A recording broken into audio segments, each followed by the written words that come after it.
It's Weed Talk Live with Curt Dalton from Cannabis.net and Jimmy Young from ProCannabisMedia.com. We're here in our home state of Massachusetts. Did you ever think we'd be talking about cannabis as a legal commodity? And they're even finding tombs now in Egypt and in like Mongolia that have cannabis laid next to the sarcophagus. So they're not getting buried with their bongs? Yeah, no bongs back there, just the plant. I guess, you know.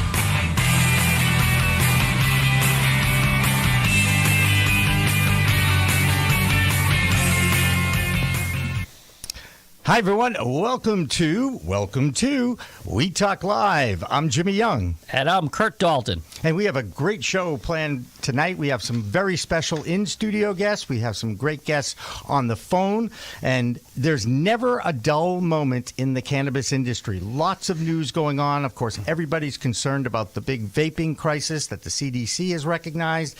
We also understand that there's a historic local group called New Can Group that just won a host agreement without a place to actually have a dispensary out of. So that's kind of historic. First time ever, precedent setting. And one of their principals will be joining us in studio as well. We also have a couple of scientists to join us to explain a little bit about what goes into concentrates, how they go from a flower into a liquid form, all sorts of really neat stuff. And we also have somebody who is involved with the Cannabis Wedding Expo. His name is Phil Wolf from Colorado. He'll be joining us as well. But the reason why we're all excited to hear tonight is we have a very special in-studio guest. We're going to get to him after we hear from some of his special fish.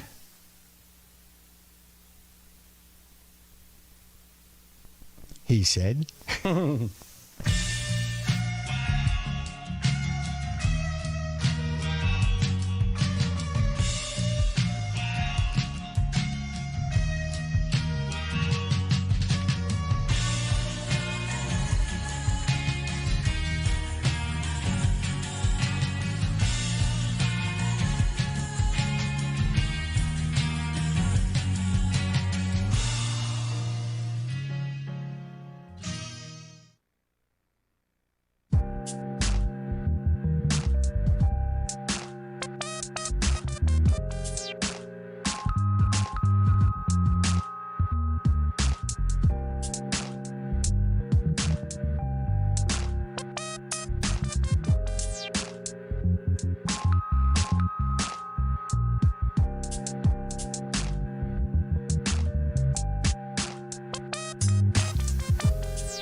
Hi, everybody. Welcome back. A man who needs no introduction is Roger Berkowitz, the CEO of Legal Seafood. He joins us in studio. Roger, thank you so much for coming in tonight. My pleasure, Jim. Curt, you know, if you had asked me a few years ago, would I be sitting here today, the answer would be probably not. Oh, no, we all feel that way, especially in our home state of Massachusetts. Who ever thought we'd see this day where cannabis is a legal commodity and people are using it medicinally and now for adult use as well. Can we talk a little bit about those commercials, Roger? Because I am fascinated with whose idea was it to come up with this clever campaign? You know, it's interesting because we have a very sort of edgy advertising group we work with out of New York City. They have a First Amendment attorney on staff. And over the years, we've worked with them, going on 10, 12 years now.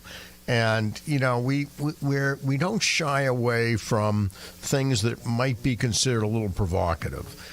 So we've sort of gone after the environmentalists, but in a way that sort of gives another side. Not that we don't believe in environmentalism, we certainly do. We've had some fun with religion. We've had some fun with politics. So what happened was we were having a meeting, and some people noticed coming out of Logan Airport a huge billboard that says "Weed is legal." And of course, and actually, believe it or not, it was in our style font. So people connected the dots right away. Said, let's have some fun with this. And that's what happened. And, you know, and it's very interesting to me because I treat everybody with the same thing. I treat people with respect. And when I saw the campaign, I immediately said, wow, look at what Legal Seafood is doing. They are actually recognizing the fact that the world has changed. It's a whole new world of weed out there, folks. And here in Massachusetts, it's a legal commodity. And Legal Seafood now has given respect to the fact that there is a whole new business in town. There are people that are enjoying this. And I gave you big-time kudos. I really did. Well, thank you. And it's interesting. I think one of the things that we think about is that our demographics are very wide and broad-based, and so it's not one group in particular. And so we feel that we really should be appealing to everybody and everyone. We want to get our message out there, and weed seems to be a pretty good medium at this particular point. Everybody has an opinion about it, whether they use it or not, right? That's correct. That is correct. And I give you a lot of respect for that. Curt, you got a question? Because Sure. I've got a whole bunch here, but go ahead. Is there plans for Legal to incorporate CBD in the future to some of your dishes? That was Is that the obvious one? It's a fair question, Right. And I happen to be a pretty big proponent of CBD. I think that it helps me sleep. I think it's good for aches and pains and migraine headaches. I get migraine headaches, and the CBD mitigates that. So, could I see an opportunity at some point? Yeah, I think we need to learn more about it, certainly. But I'm an advocate of CBD. So the everything tuna may have everything. May have a little bit of everything in that thing. Perhaps. Will we see a day where there will be an infused menu? And again, I'm jumping ahead a good 5 years from now. A lot of people are talking about the Safe Banking Act that might be voted in before the end of the week, if not the end of the month. We keep moving in this direction. There's so many bills before Congress right now regarding reform for the cannabis industry and the cannabis laws. Do you think we'll ever see a day where there will be an infused menu at Legal Seafood? I think it's a possibility. It's interesting because, we speak to, we're involved with the Harvard School of Public Health, and so nutrition is very important to us. I come in contact with a lot of doctors, and I keep asking them, what are you seeing? What is your research showing? They haven't really weighed in on THC, but they're starting to weigh in now on CBD. And it's gaining some momentum, at least in medical circles right now. So I certainly see that realm of possibility in the not too distant future. There you go. Would there ever be an opportunity for product placement? Nice. Because I know product placement is something that you value. Would there be CBD brands? I don't know, be able to work in a show, any type of advertising. I don't. Hey, by the way, before I forget, I want to actually give you guys some. Here we thought we were going to bring food to us. For crying out loud! Now we get T-shirts. So you said product placement. Yeah. So Yeah. So I love it. all right, so we can show this up here. He's got it. There you go. And those are fish, but they're designed to look a bit different. And yes, you can get them at legalseafoods.com if you'd like. Good job, Roger. For you. We had Good job. a custom-made, embroidered, a very nice lobster bib that I could also pass over. But no, we're huge fans of the restaurant. If you haven't obviously heard or tried Legal Seafood, it's the best seafood restaurant in the world. So, Roger, has there been any blowback from this campaign? It's interesting. In some ways, we measure the effectiveness of our ads based on the amount of blowback, and I think what we try to do is get ads out there that cause people to think and to weigh in one way or the other, and so it becomes a discussion point. We did something on we were encouraging people to become pescatarians, as it were. And so it was sort of like a religious ad. And some people thought if you were over 75, you thought we were asking you to convert from being a Presbyterian. So it got, had we gone too far? That was kind of the discussion. Just try the snapper. That's all we want. Just try the snapper. Right. So, the same thing. So we thought on this thing, it might be, we didn't know exactly what was going to happen. We truly didn't know if there would be a lot of blowback. And it's kind of surprising because there's not a lot of blowback. So we're thinking, did we push far enough? I don't know. But people seem to be getting a real kick out of it.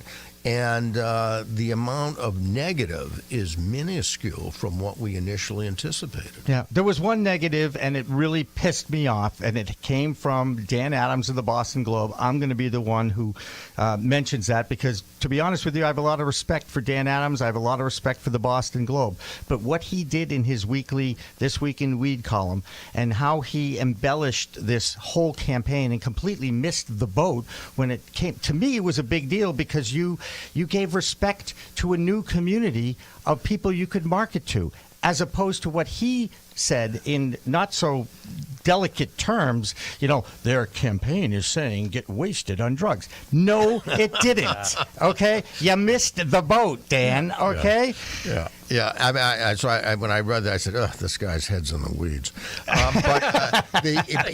So actually what really kind of happened with it is usually because media writers like to hear what our next campaign is because they have been somewhat controversial over the years.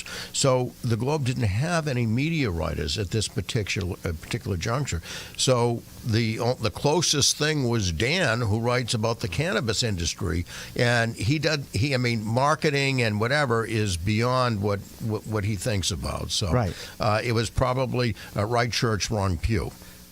Good analogy. I like that. Can we talk a little bit about climate change? Because Sure. I know that is something that is on everybody's mind. We can certainly get into the vaping thing, and we will in the second half hour of this program. But there's a lot of concern about climate change. I saw the story on the Today Show that Al Roker was walking around the Arctic, and you see the glaciers breaking, and you see the wildlife disappearing. I know that it's so important for you to somehow or other change this. Yeah, it's climate change is happening. I have an opportunity to speak with some of the scientists from NOAA. I sit on this committee, Marine Fisheries Advisory Committee. It works with NOAA and the Department of Commerce. And we get briefed periodically by the NOAA scientists. And apparently the water temperatures were supposed to change from between 4 to 6 degrees over an 80-year period of time. Mm-hmm. And it really has taken place over a 10-year period of time. And so a lot of the fish from whatever region you're in, the North Atlantic has typically colder waters. Those fish are migrating north, and we're seeing a lot of southern fish like mahi-mahi and croaker coming into the waters here. So climate change is absolutely happening. One of the solutions outside of cutting down on the amount of pollution, of course, is more fish farms. And being able to cultivate stocks in the warmer waters, if you will. But it is certainly a concern. Is that another reason why we had so many sharks off the shore? Absolutely. The sharks, particularly the great whites, feed on seals. The seals are migrating here because the waters are warming up, and the sharks follow the food. Man, matter of fact, I follow food too. I just want to say, but I'm not a shark. It sounds like the future is going to be CBD mahi-mahi pretty soon at Legal Seafood. Right. If you put it together. And also the feel-good food. Yes. The feel-good food. I like that. And another thing that is an element of the cannabis sativa plant is the hemp side of things. Mm-hmm. The non-intoxicating plant that looks just like the intoxicating plant but has under 0.3% THC. Mm-hmm. There's a lot of talk about how hemp can help climate change because you can use hemp to get rid of a lot of plastic. I did see an article on that, and absolutely makes sense.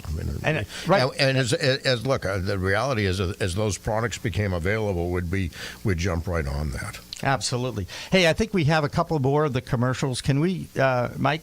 Can we roll a couple more of the Legal Seafoods campaign here?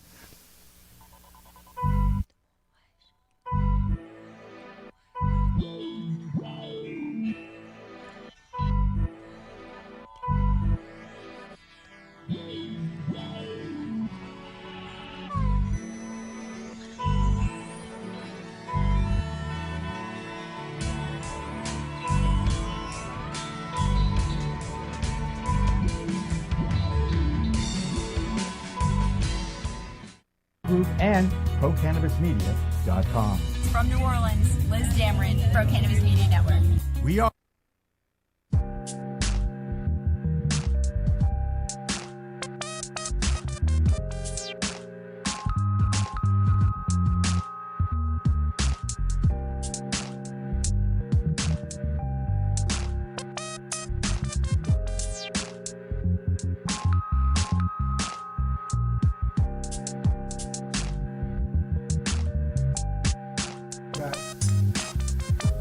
It's Welcome to Legal seafood, at embracing the fact that it's now legal in Massachusetts. I think it was a brilliant campaign. Roger, can you have any? Do you have any anecdotal stories about people who have reached out to you personally about this campaign? You know, I guess people are coming up to me and it's wild. They think it's funny. Now, I did get an email from a woman who I know and has been a great customer. She's saying, I don't get it. And I go, what do you mean you don't get it? She said, I don't get it. Is salmon? I don't get it. So, and this is a very bright woman. and I said, this is what. Oh my God! I didn't even realize that. It completely went over my head. There you go. So a lot of the people who are seeing the ads aren't connecting the dots, and so the good news is someone is telling them, then they go back and really focus on it. There you go, and I think that's really important too, because it is code, kind of. The 420 is kind of code Yes. for the universe, right? And Yep. we've talked about the origination of it. We know the Louis Pasteur statue at 420 in the afternoon, and in California, a bunch of guys, would meet there and get high, and that was how it all started. I'm actually going to order the 420 Haddock CBD special this week. Legal. It's done. That's going to. We're there. Actually, we have this is we actually have a happy hour, and it starts at 4:20. Of course it does. You're the best. I love that, Roger. Come on. I love that. Let's get back a little bit to do you measure ROI on the effectiveness of the campaign? How do you measure that, or you just look at your week's revenue and say, "Hey, look at that, we got a bunch"? Yeah, I mean there are different kinds of advertising. We do more marketing, imaging kind of advertising. Of course, when we run ads over a particular period of time, we certainly look for a bump. But it's for the overall cumulative effect. It's not, hey, come in and eat the salmon today.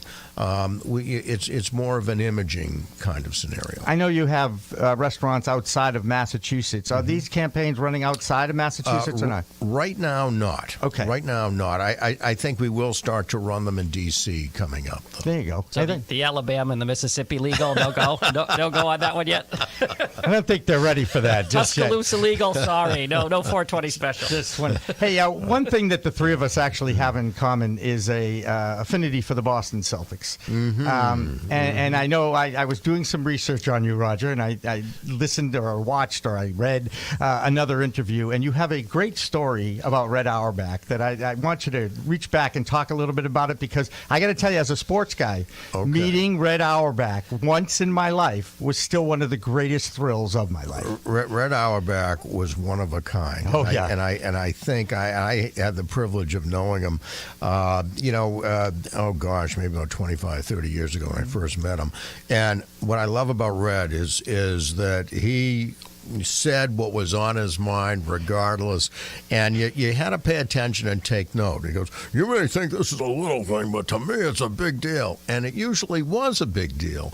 So there are a number of stories about Red. One of them I love, and when you could still do when some restaurants still had smoking allowed in the restaurants, I put in, Red was kind of an iconic character, of course, and he loved his cigars, so I said no pipe smoking or cigar smoking unless you're Red Auerbach. And so Red would love to come in and at the end of a meal would love to light up. And he had loved it when people came over to him and said, oh, sir, you can't smoke. He goes, hey, take a look at the menu. It says I can, so I am. Pulls out his ID. Said, "That's me." I don't think he needed an idea. That I was waiter just was saying, not hired. in this That town, guy's right? Not in this town. Another reference to sports, because as you know, I'm still very passionate about it. Eddie Andelman used to say about Massachusetts, it's sports, politics, and revenge. Now, as we look into the crystal ball about what's going on in this state as far as the rollout of the cannabis industry, there's a lot of politics involved, and as you might expect, maybe a little revenge too. Do you follow what's going on in the cannabis industry as far as the issuances of these host agreements or licenses? I have to admit I'm more focused on selling fish. But I expected that, by the way. I'm a fishmonger. I get it. And fish has to be fresh. So I read a little bit of it, but I must admit I'm not really ingrained in the politics of it. That's good. Good answer too, by the way. That was very, very politically correct of you too. So we've talked a little bit about CBD infused into food. Do you expect to see it into drinks? One of the companies that we were going to talk to this guy about cut a deal with the Constellation Brands and Big Liquor now is getting involved on the cannabis side of things. They want to infuse their beers and their liquors with the CBD, the magic elixir, if you will. Will that be an easier sell than the food, or do you even know? I suspect that infusing alcohol would be an easier sell because people are expecting, at least when they have alcohol, some kind of high as a result of it, in addition to tasting good, of course. So it'll be interesting to see what happens if CBD is in there, because it's sort of, it does enhance or decreases the amount of pain. Yes. So it will be interesting. I don't have a real read on it yet. We'll have to do a lot of experimenting. That's right. At his house. But being an iconic brand that's really found a nice way to communicate the message without the fish doing bong hits and stuff like that. Have you seen copycats? Do you think iconic brands are going to follow your lead in this and get a creative, least offensive way to jump on this? I think as we go along, again, part of our marketing strategy has always been a little bit provocative. So I think once it becomes a bit more mainstream, you'll have some more acknowledgement amongst mainstream. So I suppose that will happen. That actually is perfect to the next question, where we're looking 18 months from now, THC has changed to the federal level. I'm going to say that legal is already working on that moment in time. When everyone is caught up to you, you're about to do the next jump that no one sees coming. I don't know, No comment? and I can't comment on it. Roger, we've been legal a long time. Okay, you can file that one away. All right, that's okay, and happy to do that. Another person that I know that I'm pretty sure that we share in common here is the late great Lenny Zakem. Yes.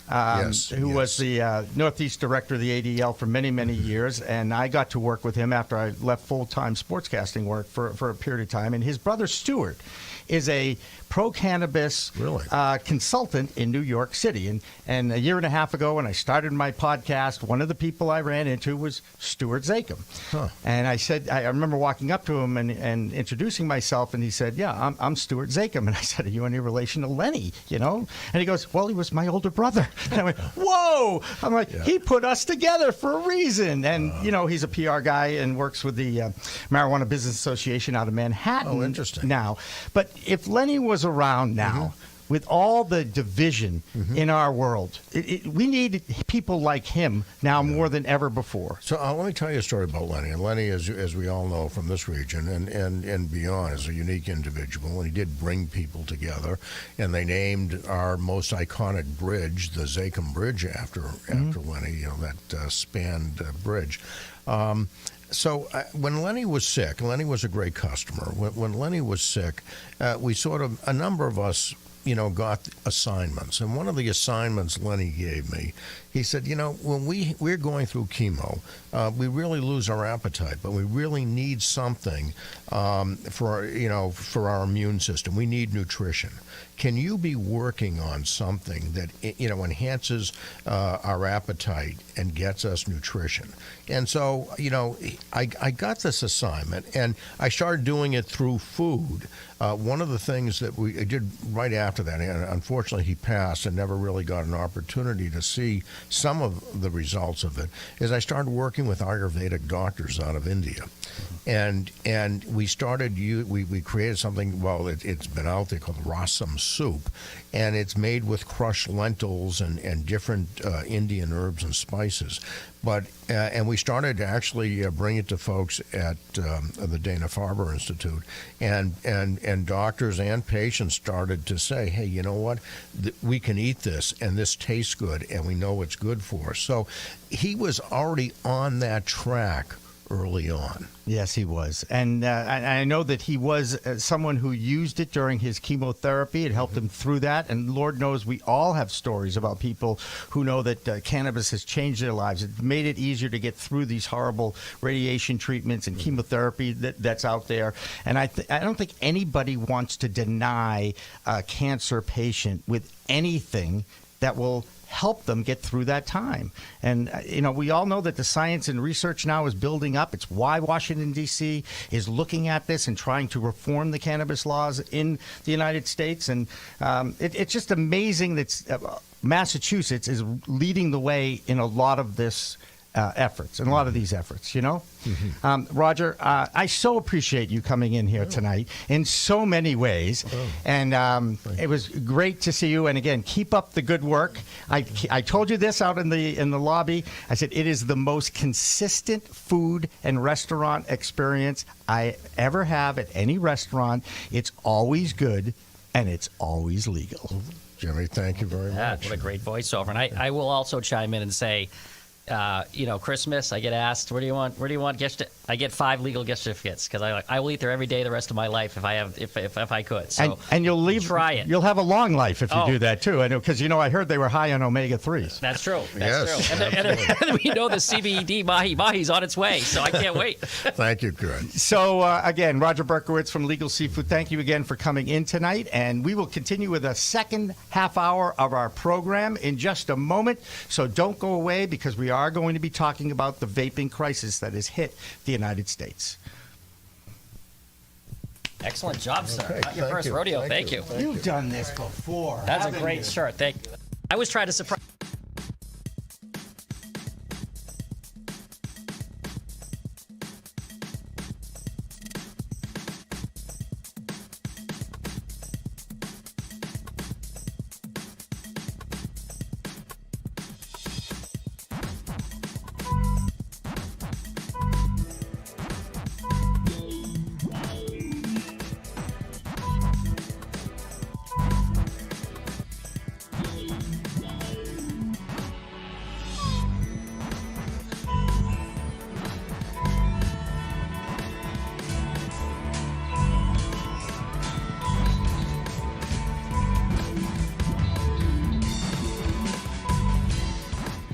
Listing cannabis-friendly events.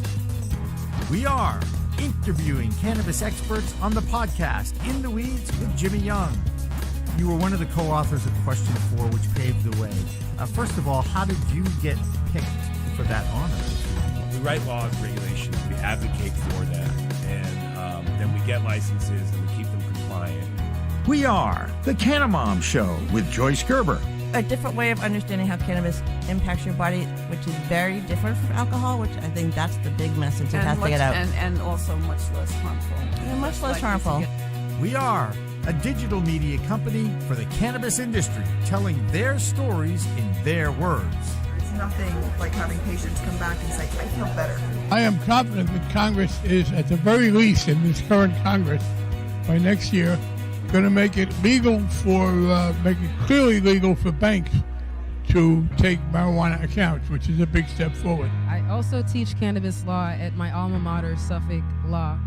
And what? She's just getting started. You know what I'm saying? My goodness, this is crazy. So then combining my background with chemistry and in microbiology, I really wanted to bring that data-informed science into my cannabis practice, and I started working actually at a few dispensaries in Massachusetts. It's a whole new world of weed out there. I never thought I'd see the Red Sox win a World Series, let alone 3. Yeah. I never thought I'd see the Patriots win a Super Bowl, Me neither. let alone 5. This is tape. Okay. We are ProCannabisMedia.com. Subscribe today.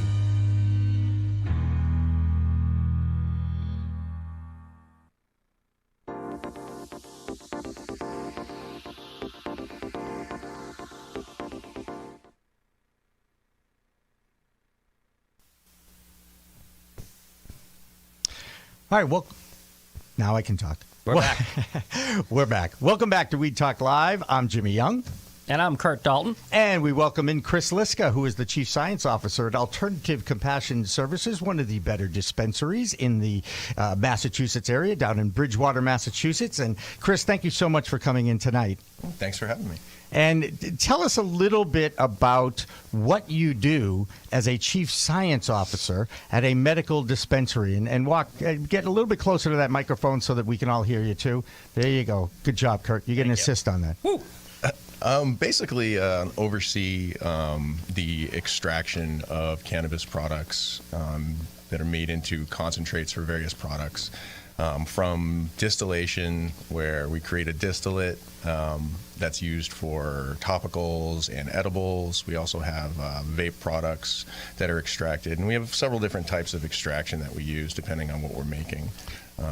And that's kind of my wheelhouse, is sort of that side of things. You are a scientist. I've met more scientists in the cannabis space over the last year and a half since I've thrown myself into this industry than I ever thought before. It's just fascinating to me that you can look at a plant and then dissect the chemicals that are in this plant. It blows my mind because I was never a science guy. Yeah, it's. I think that's one of the things that attracted me to cannabis in general, was that there's so much to it.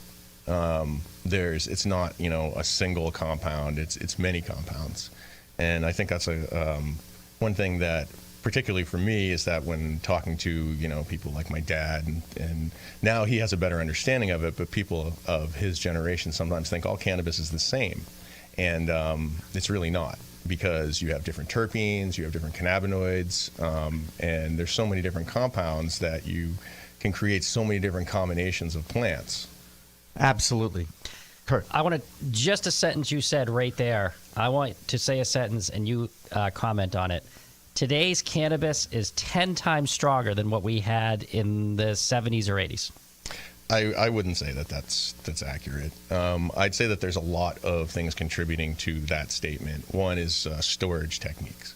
How was the cannabis stored before it was tested? How was it tested? What method was it used? Was it HPLC? Was it mass spec? And there's a difference as to the testing methodologies, because if you do an HPLC test, you're actually testing the acidic form of the cannabinoids. Whereas if you're doing a mass spec test, you're going to test it in its decarboxylated form, because it actually it combusts the sample in order to test it. So, I mean, just to clarify that, if anti-pot people say it's 10 times stronger and the THC is just off the charts from what we're used to, you would say, hold up. Right. Yeah. I mean, if you were to look at let's say a sample from like the 70s, and you were able to somehow bring it to today and have it in a storage methodology that was similar to the way that we would prepare it before we send a sample out, I think you'd find that it would be a little bit less, but not as drastic as what people think. Obviously, you're going to see some increase in cannabinoids when you have indoor growing. You have, people have gone to a greenhouse, and there's a lot of evolution of the plant, and people being involved with its growing that's changed that. So I'm sure that it's improved the cannabinoid levels to a certain extent, but I wouldn't say that it's that astronomical now. one of the words that seems to accompany the cannabinoids and the new verbiage about cannabis is terpenes. We hear this a lot. We hear about myrcene and other scenes, and please explain to our audience what a terpene is and how important it is actually in the development and the of the concentrates. So there's terpenes are aromatic hydrocarbons. They're a component of the plant that, in this case, gives it its smell. And they interact with other aspects of the plant, the cannabinoids, the aldehydes, ketones, ethers. There's a lot of other things that are in the plant, not just terpenes, that contribute to what's referred to as the entourage effect. The entourage effect is something that is present when you have one compound that its effectiveness will be increased by the presence of other compounds, and that's what's happening in the case of cannabis, is that the cannabinoids are more readily able to cross the blood-brain barrier because of the presence of terpenes and ketones, aldehydes, things like that. Which that's why it's a misnomer. A lot of people think that when they look for cannabis, they're looking for high TAC, they're looking for high cannabinoid all the time. And they're, in a lot of ways, missing out on a lot of really, therapeutic potential strains, because there's so many out there that are high in these different terpenes and different compounds that may not be a 23% THC strain. It may be 14, but it may have, some THCV in it, and it may contain, a high amount of, beta caryophyllene or something like that, or, there's a different. I'm sorry. I think I was not a science guy. He's wicked smart, dude. Wicked smart. He had all these scientists. It's amazing. They use words. Not only don't I know what they mean, but I never heard these words before. And that's kind of, you could make fun of me if you want, because it is what it is. You can do that. So this is a great point you brought up. A lot of people might not know the entourage effect, and we'll make fun of Jimmy later, is that the world is shifting to CBD from hemp, and so many people say, "I don't want THC. I drug test. I work. No THC." For those that are in the industry, know there's a little debate. Entourage effect, whole plant medicine. You need all those cannabinoids, all the other things in that plant for your arthritis, for your PTSD. It's not about getting high, but we don't understand the plant enough to just say, give me THCV and CBD. So can you explain why? I assume you're a fan of whole plant medicine and Correct. What the entourage, is it real, and what does it mean?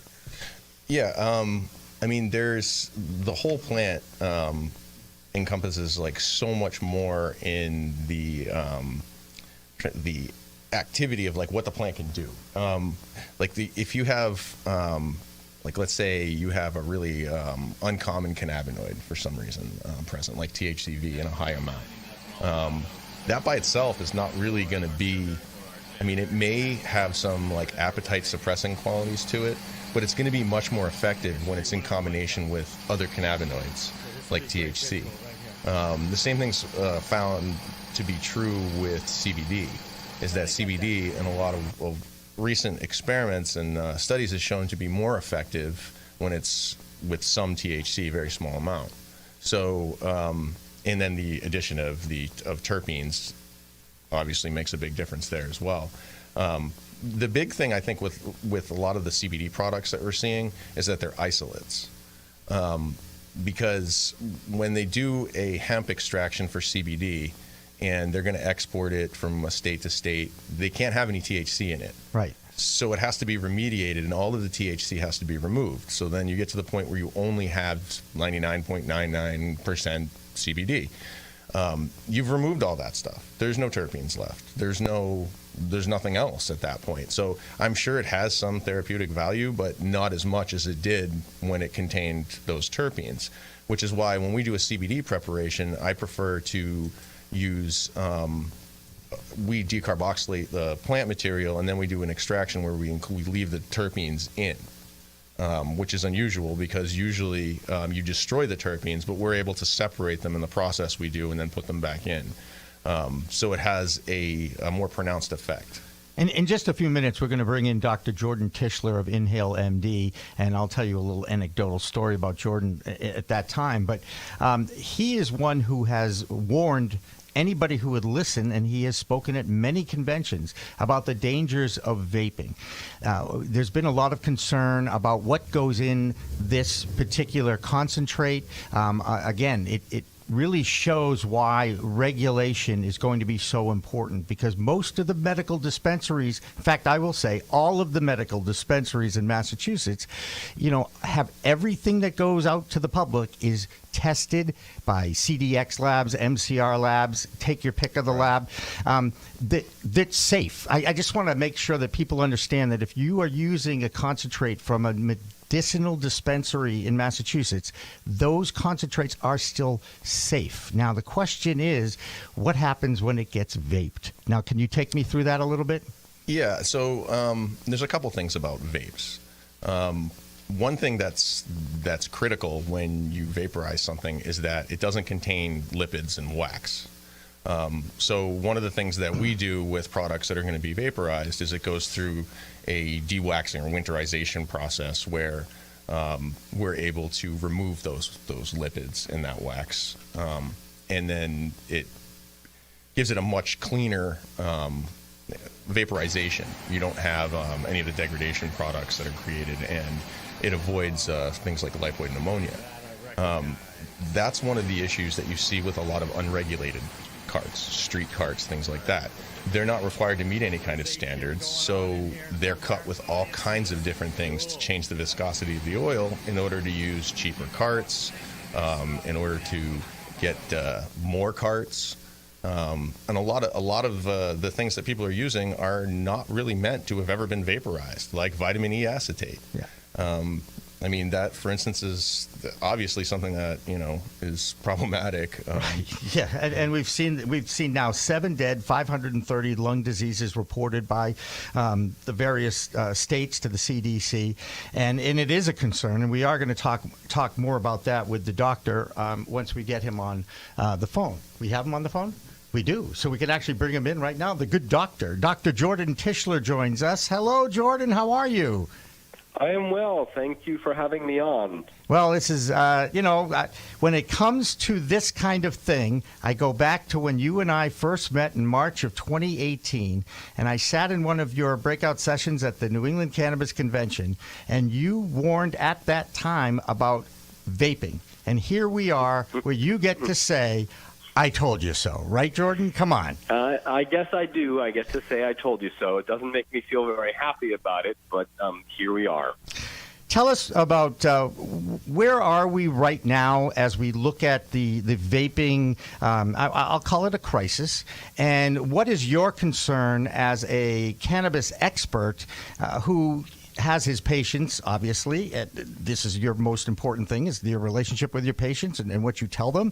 I'm sure you've handled a lot of questions about this over the last few weeks. Yes, absolutely. There's been a lot of press and some warnings from various governmental agencies. And as my patients are generally paying attention to these sorts of things. And so I've gotten many calls and emails with sort of anguished concern.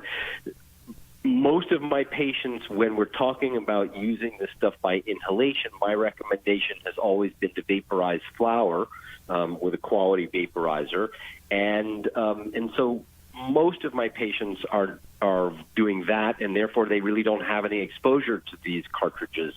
Some of them have been persuaded to use cartridges, and I think now they're rethinking that in light of this. There are many issues here. There's obviously your other guest was mentioning some of the additives like the vitamin E acetate. That's clearly a problem in the current crisis, as you called it. But I think that the broader issue here is that the cartridge systems, these oil pens, really were never designed to meet the sort of stringent needs of proper vaporization without the creation of products of combustion. And so even without the crisis that we're seeing now, I've always felt that these things were not really up to par, up to safety, and that it's a technological issue, but yet nobody has stepped in so far to build a better vaporizer pen, and so we're stuck with the technology that we have. Yeah, that's interesting. But I have to ask this question of a doctor. You would be the doctor. Chris, I think you and I actually talked about this earlier. Chris Liska is the science officer at Alternative Compassion Services down in Bridgewater, Jordan. He is in studio with us along with Curt Dalton from Cannabis.net. And one of the things that I've been reading up about how the doctors are looking at putting not a gas like oxygen or smoke in your lungs, but actually putting a wet product, a vapor product into your lungs, and the effect that has on your lungs, making it more susceptible to viruses and bacteria. And yet I hear you say it's still okay to vaporize flower, but it's still putting a vapor in your lungs, isn't it? Well, I mean, vapor is... I guess that's a good question. The reality is that it depends on what that vapor is. It's not simply the issue of its being, a liquid in its semi-gaseous state. So, we all breathe water vapor, right? That's in the air, right? Steam. So it's not simply the issue of its being a liquid. It really depends on what that liquid is. And so one of your other guests had mentioned something about lipoid pneumonias, and that's a very real risk when we inhale a volatilized oil. That's not burned oil. That's just oil that has become a vapor that we are inhaling. And the problem is that when we get that oil into our lungs really don't know what to do with that, and so you get this kind of inflammatory reaction. Or you can get that inflammatory reaction, and that can be very, very damaging. So I think it's just not as simple as saying you don't want any sort of vapor. It really depends upon what it is.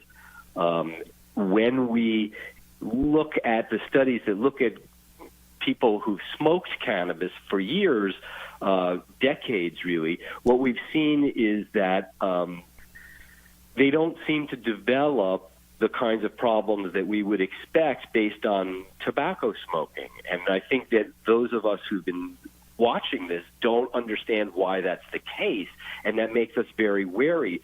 But the data are fairly convincing. And so we like to avoid many of the particulates and nasty chemicals that we find in cannabis smoke, mostly as a way of hedging our bets here so that we don't see, patients develop problems down the line that were unanticipated. But the bottom line is if you're using a vaporizer, a true flower quality vaporizer at the correct temperature, you're avoiding all of those particulates and you're avoiding all of those products of combustion, which again is just a further hedge to say, look, this is a purer substance. We're really inhaling just cannabinoids and terpenoids. And so it's that much less likely that we're going to see problems. Jordan, this is Curt from Cannabis.net, and I think you actually, both our scientists, agree on this, and it's kind of dividing the media, the country, including my own household with my wife. Would you say it's not vaping that's the problem, it's what you're vaping, is the first question. I think you both now agree on that. And two is vaping healthier than smoking? Forget what the substance is, tobacco, cannabis, etc. Would you agree with those two sentences? Well, I certainly agree with the first one. It's definitely what you're vaping. The question of whether vaping is inherently safer than smoking sort of becomes a political question, and one that I'm not sure I want to weigh in on. But I will say that that one thing we can say for sure is we know a lot more about smoking and the long-term effect, and we don't have as great a handle on what the outcomes of vaping may be. So I'd love to say, sure, if we're vaping, it's probably safer than smoking. But I don't think that we have enough evidence or experience with it to really say that definitively. I will say that, again, I think that vaping the flower at the right temperature simply produces far fewer concerning chemicals, and as such is probably the safest of all. All right, I'm going to pull my best point guard and pass it to the left. You're nodding. The audience couldn't see you. It's what you're vaping as opposed to actual vaporizing, and is vaping better than smoking overall? Yeah, this is for Chris. Go ahead, Chris.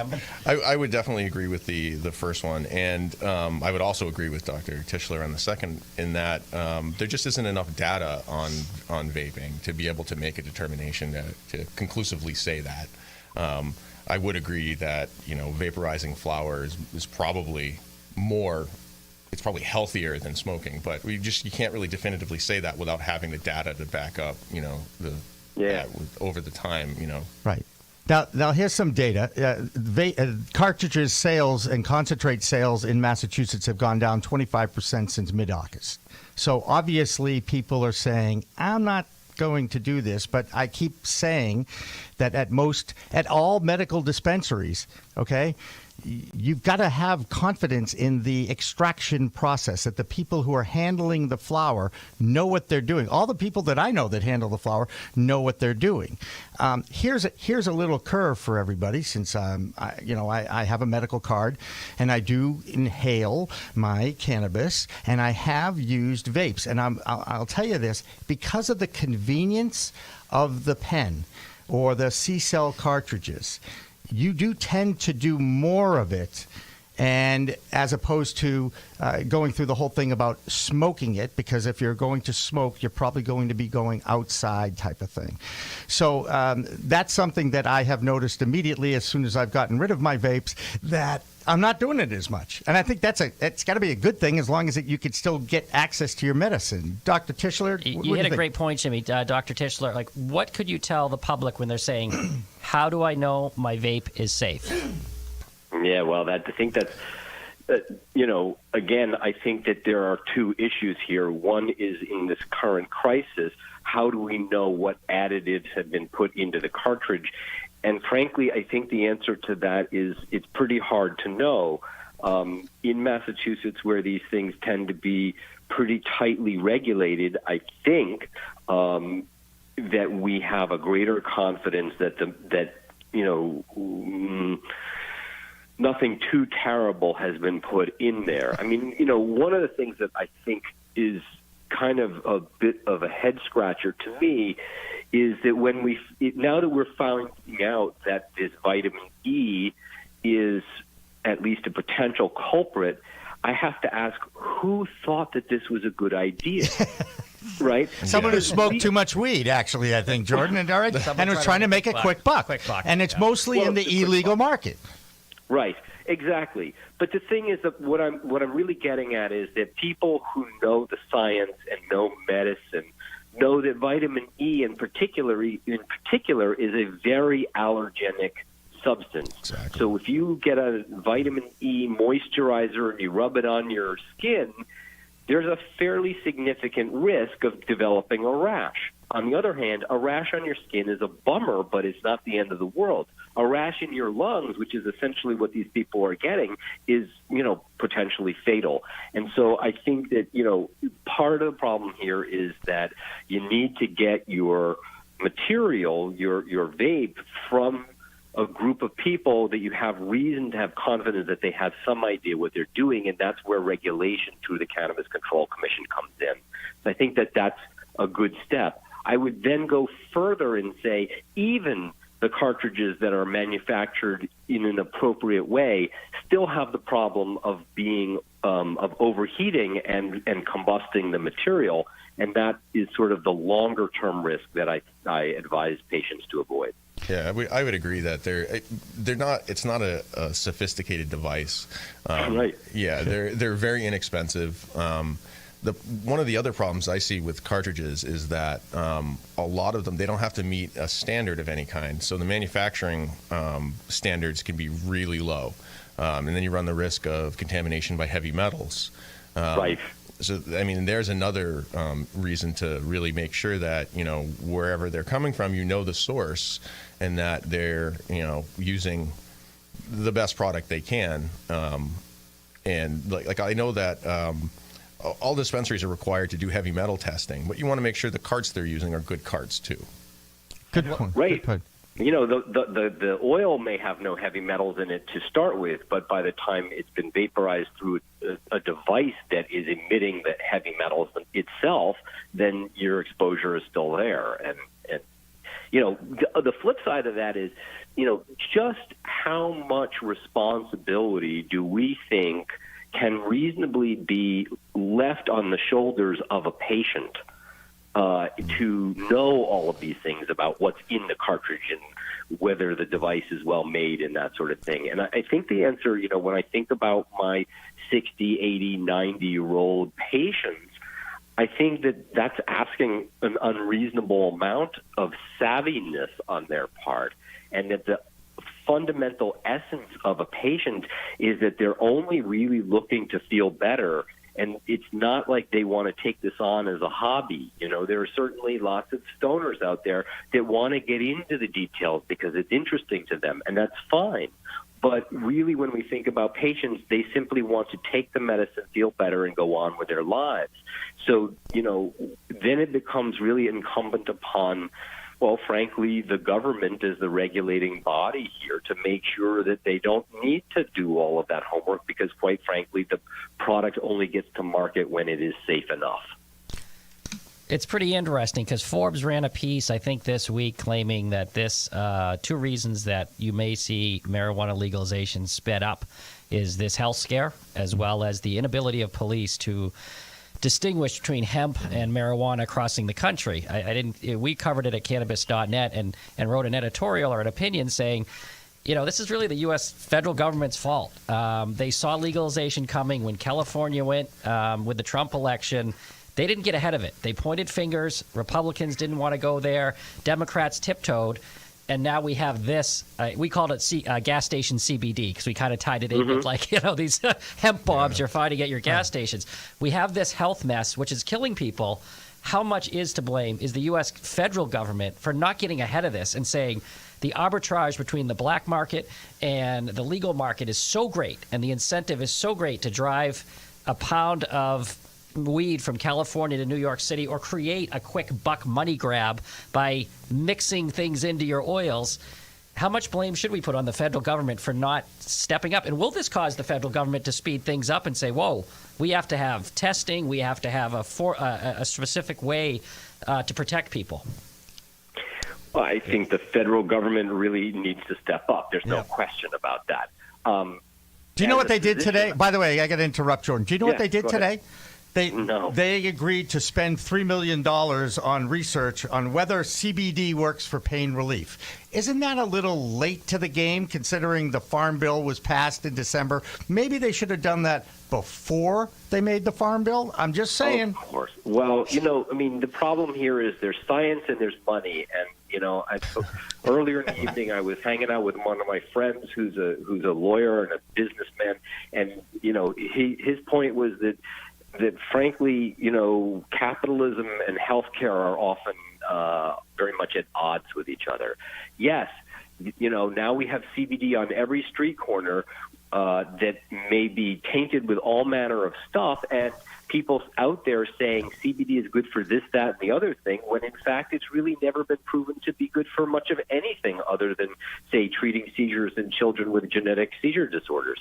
So, again, I don't recommend CBD to people, and I certainly don't recommend the stuff that you're getting kind of online or at the Whole Foods or any of that sort of thing, because it is unproven and unregulated, and that's just a disaster waiting to happen. It's the vape cartridge part 2, and it just hasn't hit yet. Oh, you took the words right out of our article. That's the next one, gas station CBD. Wait till that gets tested, and somebody, whatever happens from that is going to not be good. We need more regulation. Dr. Jordan Tishler, as always, a pleasure to talk with you, and I always feel like when we end our conversation, I feel like I could talk with you for another 30 minutes or 40 minutes because you are a wealth of information. So sir. Inhale MD Thank is how you find Dr. Jordan Tishler, and I look forward to seeing you at a conference near you sometime. Okay, Jordan? That sounds lovely. Thank you very much. Thank you so much. Thank you. Nice chatting with you guys. Take care now. You bet. Bye-bye. So, Chris, I'm going to, before we wrap you up and say goodbye to you, I do want to revisit something we discussed over dinner. I want you to take me through the process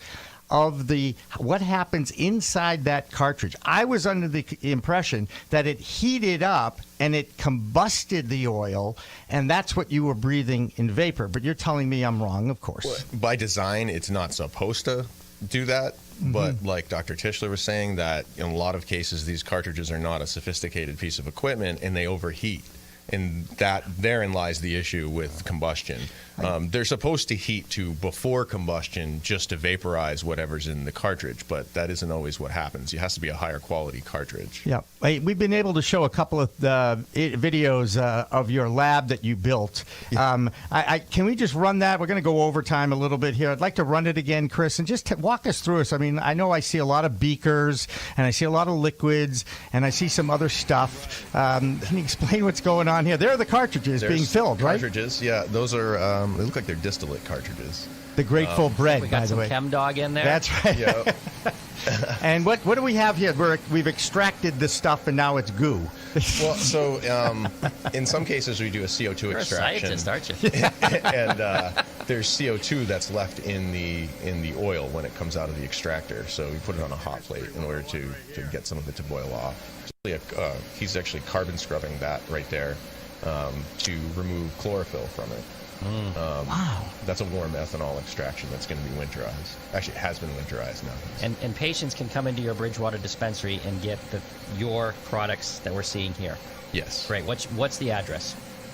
It's Elm Street, Bridgewater. Okay, Elm Street, Bridgewater, for those that want to know that this gentleman gives the thumbs approval, which I would trust in a heartbeat. That's right. If you're worried, Bridgewater. And I will say it's outstanding. It's been reviewed very positively, the ACS stuff that's being grown on site. And the cartridges and the concentrates and the edibles, I understand, are some of the best in the biz. That's definitely. what I hear, right? Yeah. And again, this is not me. These are all reports that you read on Reddit and some of the review sites. So, Chris, you do a great job, and you constantly amaze me with your brain power, because it is so far ahead and over me. It's bizarre.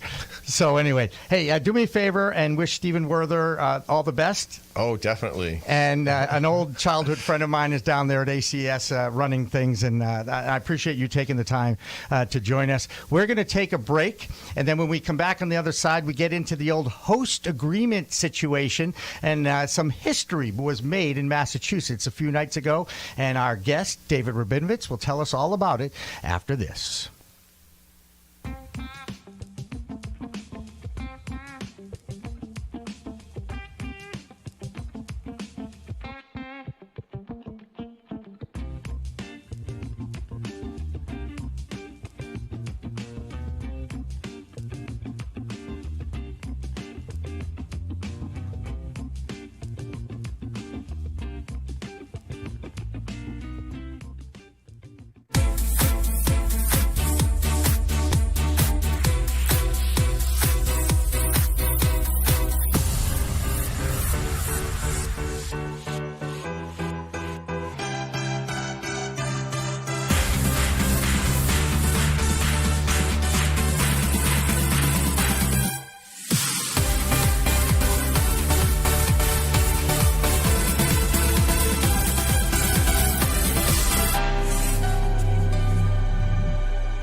Okay, so here's the question I'm guessing that everybody's asking you. Go for it. When do you open?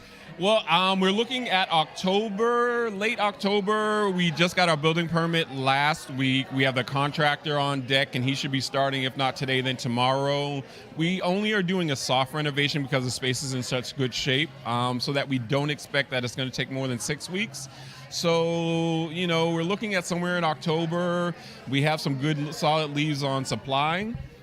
So if everything comes together, mid to late October.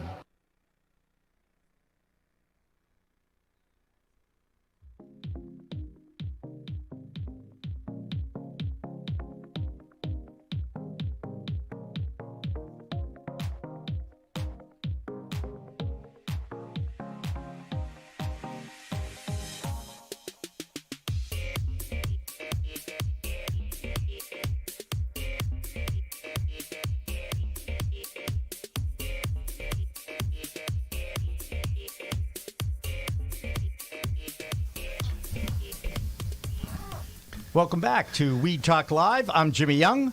And I'm Curt Dalton. And now we are joined by David Rabinovitz, who is part of history in the cannabis industry in Massachusetts. I'm going to read the headline: Massachusetts Marijuana Company New-Can Group secures the first retail HCA, which we all know is the host community agreement, without securing a store location.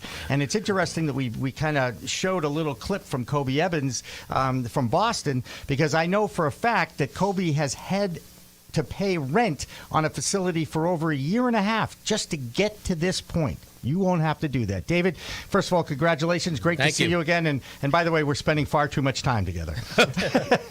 Tell us a little bit about what happened, how you guys were able to do what you did. It was a long road, Jimmy, and I'm very, very thankful to the selectmen in Maynard. They were, as we expected when we first pitched this idea, they were very much opposed to it. Town council was opposed to it.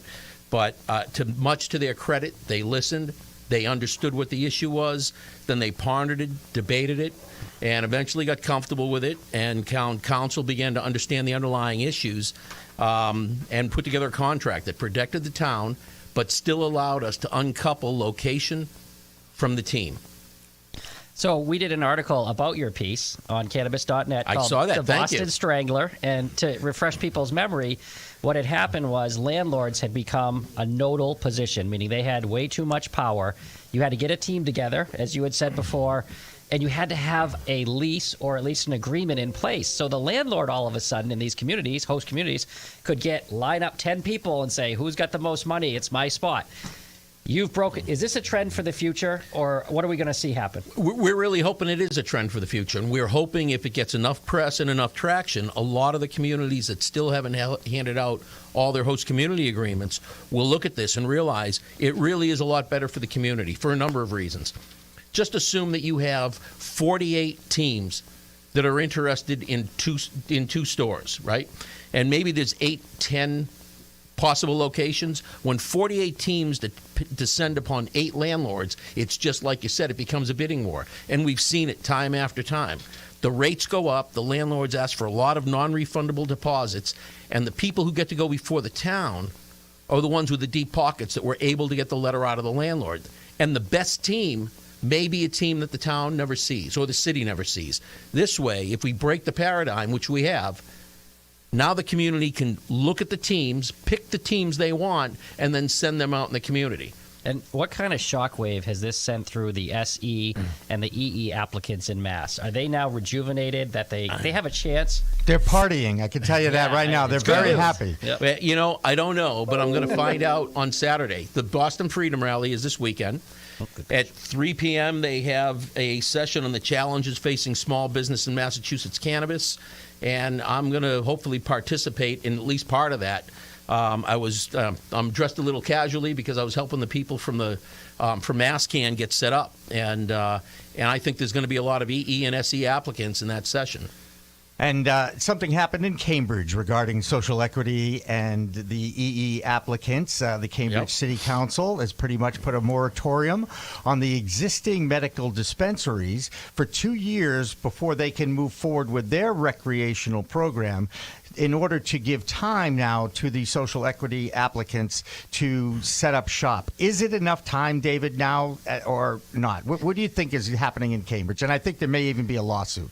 So, I'm sure there's going to be a lawsuit. But it's interesting. A couple of the people who are participating in Cambridge happen to be in the email thread that I shot out Tuesday night. And they were congratulating us. And then I got the message back that on what Cambridge had done. Now, a couple of the people I know who are participating over there told me they're paying a lot of money to hold on to their location.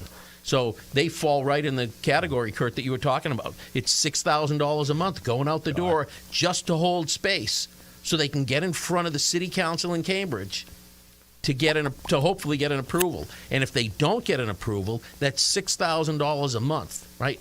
You have to have really deep pockets to withstand that kind of a drain to say, now I'll go try it again someplace else. This really levels the playing field.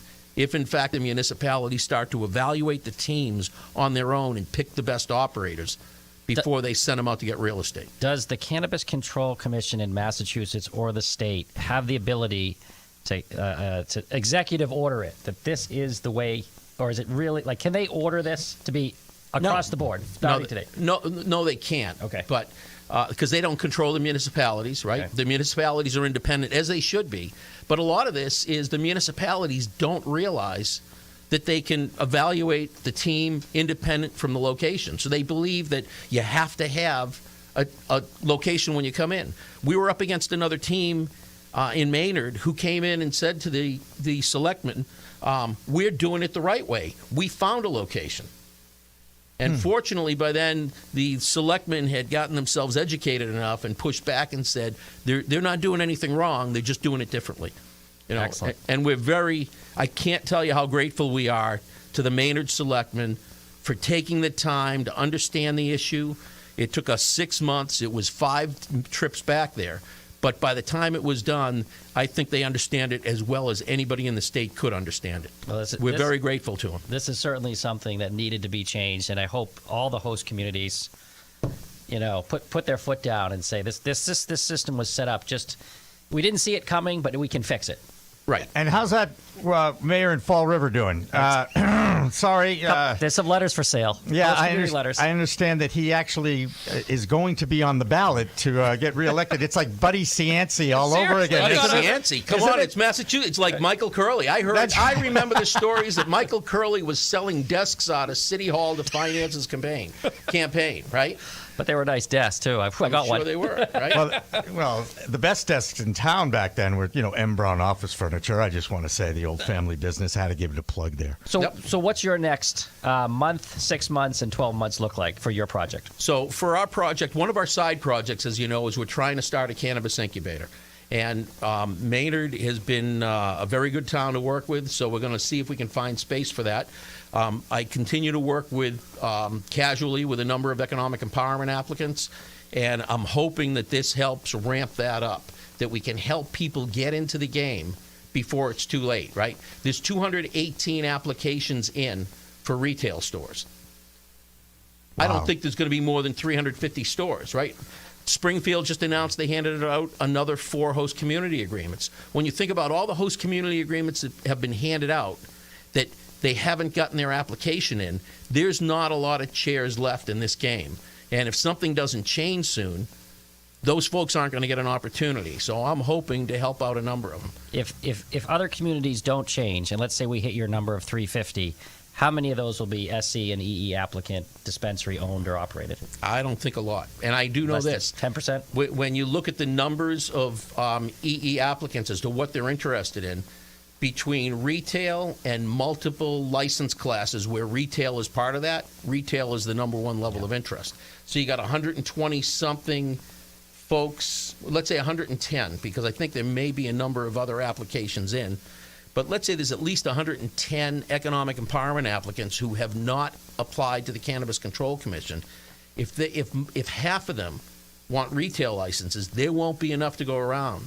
In fact, we're working on a letter to the Cannabis Control Commission to make some suggestions while they're further reviewing the regulations. We made some recommendations back in August with the draft regulations, and based upon the deliberations that have been online, we want to take another stab at a couple of suggestions. Wow. Here's a news item just in here to the Cannabis newsroom, the Pro-Cannabis Media newsroom. The Cannabis Control Commission has given a commence operations to 2 more dispensaries right around the corner in Ayer, Massachusetts, Gage Company, and in Millbury, Massachusetts, Nature's Remedy. They can now commence operations, and I'll be honest, I didn't do enough homework on it because I just got this about an hour ago. So do you know anything about these guys? I'm going out on a limb thinking they're not social equity applicants. I'm just going to go out on a limb. Nature's Remedy. I think they are one of the larger operators. Yeah, I think so. Breaking news. You're hearing it live. Yeah, and you know what? Yep. David, this is a part of the development and the historic rollout of cannabis that has gotten a really, I don't want to call it a black eye, but certainly a bruise. Okay, a bruised eye, a bruised body. And where do you? I know you're hoping that this is a precedent-setting development, but in reality, are we really going to see much change? Do you think? It depends what the Cannabis Control Commission does in the next few weeks with the regulations, right? I think there are too big. Here's what I've seen time and time again. You speak to an investor, and the first question out of their mouth is, do you have a license? And if you say no, the next question is, you want to take a yes? Can you get one? No. Do you have a host agreement? Do you have a host community agreement? Yeah. And then if you say no, they say, get back to me when you do. Right? If we can shorten the time, or if the Cannabis Control Commission comes up with a method to basically give a pre-approval, not a provisional license, but one step before a provisional license. They've reviewed the team, and the team is good. They've looked at the operating plans, and the operating plans are good. You properly organize as a corporation or an LLC, and they say, kind of like a mortgage, here's your pre-approval letter. Now the team takes that to the community and says, I want a host community agreement, and gets a host community agreement without a location. That would be nirvana, because then they get the location, come back, get it approved by the governing board, the Board of Selectmen, or the City Council, go before the Planning Board, then come back to the Cannabis Control Commission, who's already reviewed a bunch of their stuff, right? Now the Cannabis Control Commission should be able to get them to a provisional license quick, and now we've really compressed the time. And by compressing the time, we're minimizing the bleed.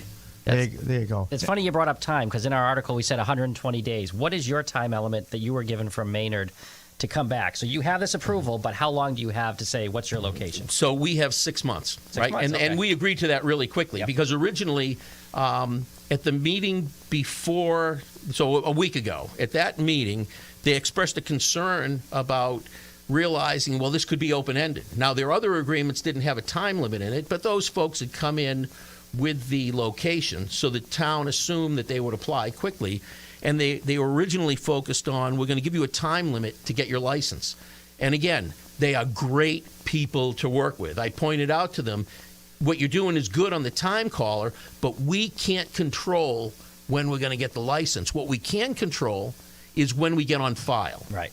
And the discussion then went to, well, we want you to have the location within 6 months. 6 months. And I quickly said, I'm on the record, I'm on TV. Sold. We'll do that. It's very fair, right? If we can't find a location in 6 months, we should be thrown out. Right, exactly. Yeah. And isn't Maynard where Monster.com was, right? Isn't there a lot of mill space out there? There's the mill, but Monster.com, how about for those of us who either have gray hair or no hair, Digital Equipment Corp was born in, that's right. That's right. They are known as the birth of the mini computer. Maynard is a great little community surrounded by Concord, Acton, Stowe, and Sudbury. And I can tell you they have a great media educator in their high school, too. I've been out there. They have a great program. I believe the kids run all the robotic cameras for the meetings out in Maynard. I think you saw that, didn't you, David? Yeah, not only did I see that, there was a meeting that I wanted to see the video, and the town administrator said you should watch it.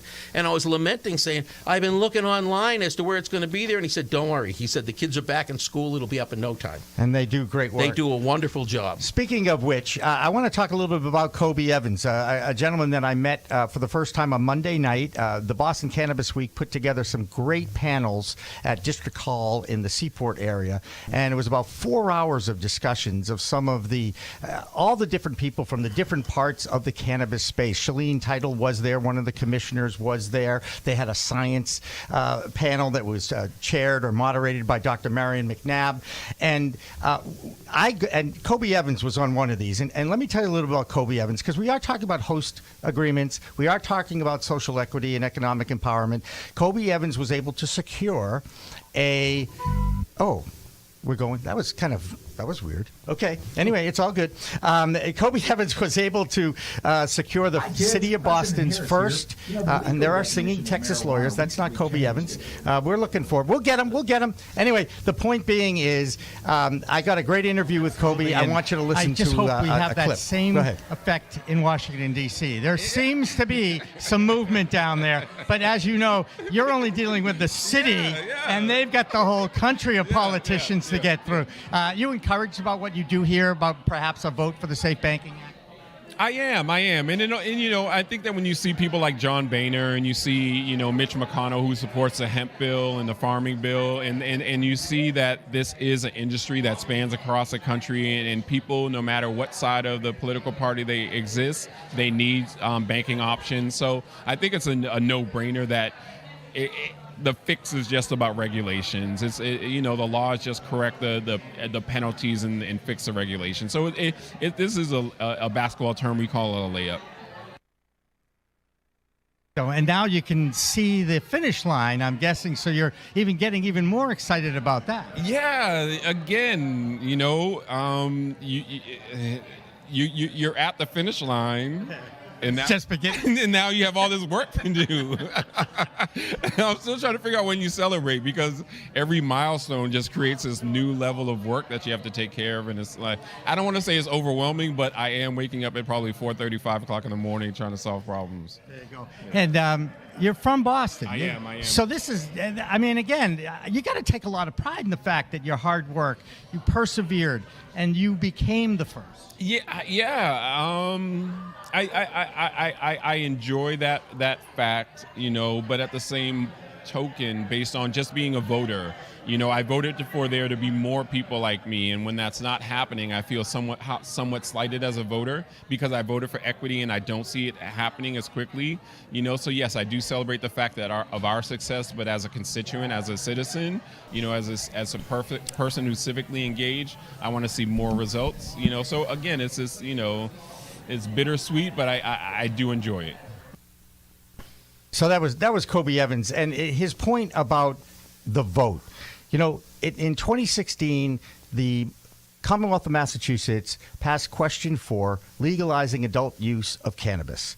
And at the time, the vote was, I believe it was 53% to 47%. You're the numbers guy, David. I think I got that right. Now it's well over 60% in favor of the legalization and the use of adult use recreational cannabis.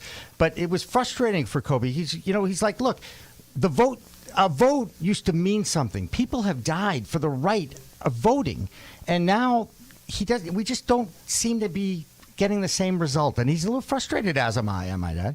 He should be, right?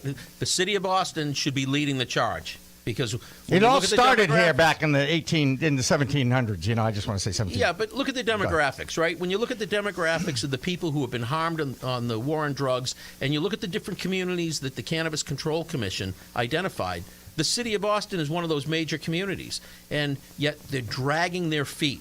And what is just as bad, if you do a dive and look at some of the companies that are looking for host community agreements in Boston, it's the same problem that I've talked about. It is a lot of big companies. Everybody wants to be in Boston. He deserves to be in Boston, right? He's a Boston guy. He's from Dorchester, I believe. Went to Bentley, or Mattapan. And graduate of Bentley University, I might add. Yeah, but even so, he's from that neighborhood. Yep. I was working with a guy out of Dorchester who had a location in Hyde Park, and then it got scooped up from underneath him, and it was just crushing to him. And he deserves a shot at this. But you can't get in front of the city council until you have a location, and the locations are a fortune. Unless you go to Maynard and you work with you. I'm just saying. Well, look, if there are economic empowerment applicants out there who are interested in Boston, you're going to find me at 3 p.m. on Saturday at the Boston Freedom Rally in the Challenges Facing Small Business in Massachusetts booth in the Education Village, and I'm easy to find. You know what I look like. Talk to me. I'd be glad to help you out. And you are one of the more brilliant financial analysts in not just the cannabis space, but I'm going to, I'll embarrass you a little bit. I can do that. And I really appreciate you coming in. I know that this was kind of a big week for you. I'm sure you're as burnt out as I am right now, by the way, since both of us were up late last night, taking advantage of Boston Cannabis Week. Scott Bettano and Lisa Finelli have put this thing on, and there's been different events every night. I think the golf tournament was today, I think. right? So, again, this is a celebration of sorts, David, that you have been able to accomplish something that nobody else has been able to do. And I think the whole community can look at what you've done and get behind you. And I'm really hoping that others will have the same experience that you had in Maynard. But we all know what reality is, and we know it's still a challenge. And we're all facing it no matter where we are in this whole process. that's just my rave for the moment. Well, thank you very much. So Yeah. Find this gentleman. How can they, if they can't make the Freedom Rally, how could SCE applicants pick your brain, talk to you? What should they do? Well, I think when we're done, these guys are going to put a slide up that has my contact information. I'm hoping. Yep. We will do it in. This is what we call. Okay, we'll be doing it in post because In post, that's great. we are live streaming now. That's all right. But we fix all the little oopses that have happened in the live. We used to do this at NECN all the time. We used to call it fixing the news. We're going to go fix the news. I'm like, how do you fix the news? It's live, for crying out loud. Just embrace it. You know what? Humans make mistakes. We're frail beings. Deal with it. Okay? What can I tell you? I know you're on LinkedIn, so there's Right. one spot they could track you down. I'm on LinkedIn. Go to the incubator. I'm hoping we're going to get that incubator up and running. It's cannaventurelabs.com. They can find me on there. Perfect. There you go. Cannaventures.com. No, Cannaventure Labs. Excuse me, Cannaventurelabs.com. Right. And we'll spell business right the next time, too, I might say. It's all right. I'm sorry I point out the little oopses, but you know what? That's what this is all about. You got to learn from just doing it, right? Yep. David Rabinovitz, thanks for coming in tonight. I appreciate it. Thank you. And by the way, you filled in for a guy named Bruce Linton, just so you know, because that was the guy we were all excited to meet with, the ex-CEO from Canopy Growth. Curt Dalton keeps telling me, I text him all the time. He's a friend. He's in. We planned this whole show about this interview with Bruce Linton. And he had a family event that he had to go to. You are obviously a bigger celebrity today in Massachusetts than Bruce Linton right now. I don't know if I go that far, but I will say this, right? Last time I was on the show, Curt called me the next day, and I became his friend, so you can tell where his standard is. That's right. Yeah. Right? The bar is not that high. Right. And the funny thing is, Bruce actually But the fish are. had an event at a children's hospital that he and his wife give to, and he had to go to tonight, so he had to postpone. And you know what I did, Jimmy? I know what you did. I took back my donation. I charged back on the hospital. I said, Whoa, good luck to whoa, those kids. Good whoa. luck. Bruce, you made a bad decision for that $25. That's Sorry, right. I'm out. So next week when we sit down with Bruce, you can pay him back and let him donate that back into the, because after all, he owes us. That's right. And guilt is a great motivator. We will have an interview with Bruce Linton because Mr. Curt and I are packing our bags and heading down to Iriman. We're going to Jamaica to a conference down there, a cannabis conference out there with some incredible speakers. Yeah, if you're interested for the East Coast people, shameless plug. It's a great conference. It's in Montego Bay, a nice, easy trip from the East Coast. The speaker lineup is out of this world, and it's a small venue, and they all stay at the same hotel. So it's a really great. Vincent Fox, ex-president Bruce Linton will be there. Ex-president of Mexico. Mexico. You might as well we're fill talking, in the blank. Yeah, I mean, we have a list that you would not even believe that you're going to be sitting around with, just asking questions and meetings. So. I already requested an interview with John Sally, the NBA veteran with, I think, a handful of championship You rings. bleed green, huh? I do bleed green. It's okay. I also respect professional athletes, all professional athletes. He will be down there, and I look forward to talking with him about CBD because we are talking about creating a new podcast for sports and CBD because there are a lot of sports figures now using CBD. We know Rob Gronkowski, CBC Medic, the Abacus Company. He's now a spokesman for them. So there's a lot of that going on as well. So we've got another half hour to go here. Don't go away. David, thank you again for coming in. Always a pleasure. We've got two more great phone interviews, one with a chief science officer of CDX Labs and also another one with Phil Wolf, who is involved with the Boston Cannabis Wedding Expo. And he has an interesting story about what happened to him over the last 48 hours. And again, another example of people pulling the plug and pulling the rug out from the cannabis community. And we'll hear that after this break. Don't go away.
And that was a release from the National Cannabis Industry Association about what's going on in the vaping world. And their executive director, Aaron Smith, will be also in Jamaica. Yep. And it's interesting because we could be with him when the vote for safe banking actually hits the United States House of Representatives next week. It could happen. And speaking of government, I believe the gentleman in the UK government who was in charge of cannabis and CBD health and approval will also be in Jamaica. We're just pitching, Douglas, we're just pitching your CanX left and right. So, again, if you want to go to Jamaica for a couple days and really get into the cannabis world, it's a great trip next weekend. And he convinced me, and I went into my own pocket, and I'm going down with you, and we're my travel partner.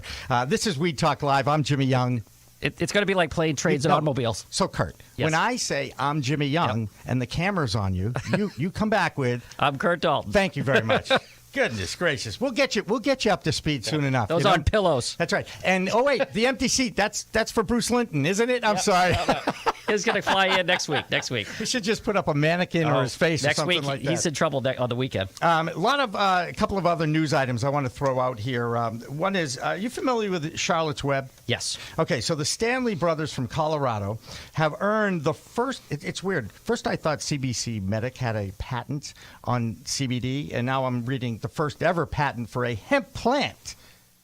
A hemp plant with that is 6.24% CBD and 0.27% THC. And I use Charlotte's Web oil every morning with my orange juice, and it really has helped the aching of my ridiculously gross arthritic hands. And I won't put them out to the camera again. Oh yes, I will, because one of our viewers texted me the next day. I have had nightmares about arthritic fingers. That really scared me, Francesco. I'm really sorry about that.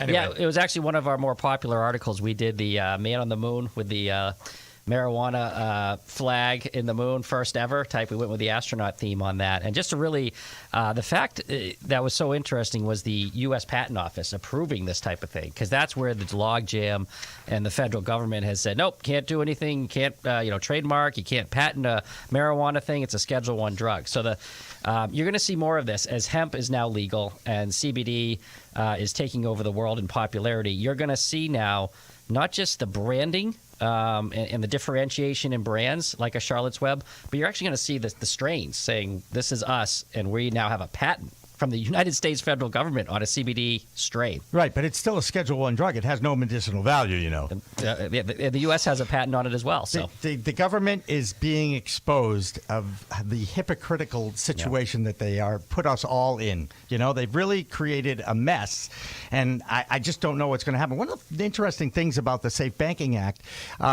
is that a lot of the cannabis advocacy groups don't want it to go to a vote because they're using the public safety and banking as a leverage to get other things passed. And I don't know. To me, it's like, can we just get one win? Can we just get one win? Can we just open up the banks, please? You know, by the way, we need a bank account. What can I tell you? Yep. You know, I'm just trying to do business, right? And as the listeners and viewers may know, Marijuana Moment, great. Tom Angel. Yeah.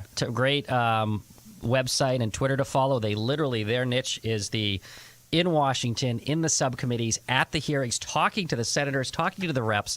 And as they posted tonight, the way they're getting Republicans on board, do you want to tell the story, is guess what they added into the Cannabis Banking Safe Banking Act?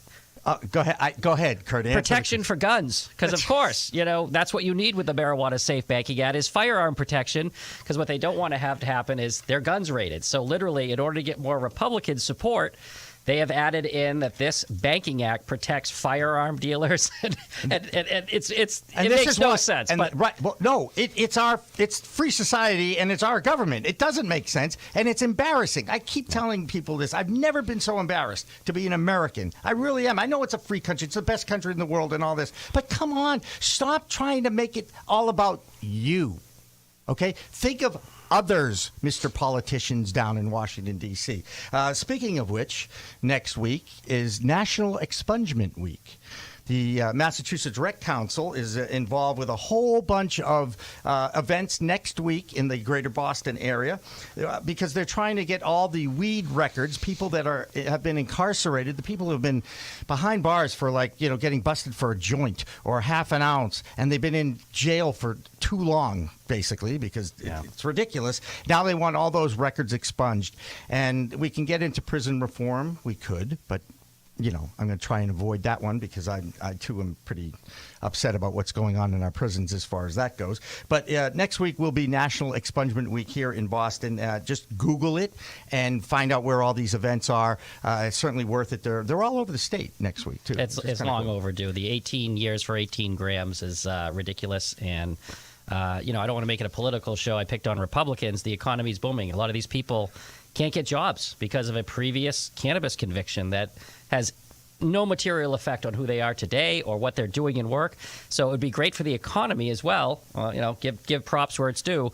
If a couple 100,000 people could get an offense removed and then into the workforce as opposed to the restrictions that are put on you once you have a drug offense. And if they finally get around to actually understanding the positive aspects of this plant, perhaps we can create some more jobs, because that's the idea. Oh, and then, by the way, you could tax the product and make our roads better and build our education system back, because there's so many ills in our world right now that can be helped just by passing a couple of laws and giving respect to this and moving this forward. What did Tom say? I think there's 1,100 bills that have something to do with cannabis in the United States Congress at this time. And the closest one that's about to go and get voted on, because we had to have gun protection added, is the Cannabis Safe Banking Act, which is still, even with the gun provisions put in, if it gets the right amount of Republicans on, it's what's called a fast track, where it can be approved very quickly, and that's what they're going for. Like you said, can we just get a win? Can we get a first down?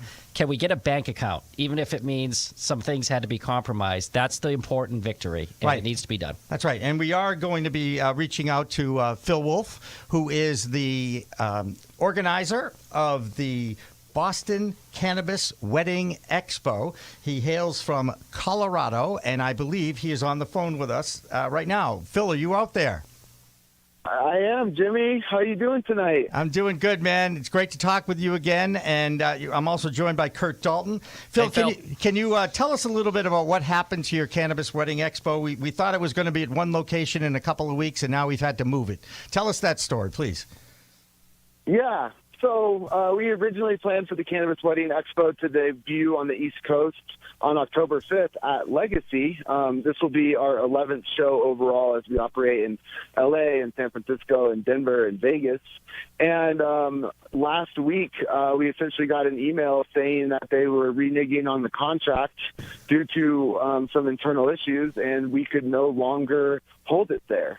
Yeah. And so that's kind of a common story in the cannabis industry a lot of the times, unfortunately. You try to do legitimate business with people, and then you get kind of treated as an illegitimate company because it's still federally illegal. And so people kind of go and, do things like this, unfortunately. But we're looking at it as an opportunity, as we found an amazing venue that we relocated to in Cambridge, and we'll be doing it at the Sheraton Commander on November 10th.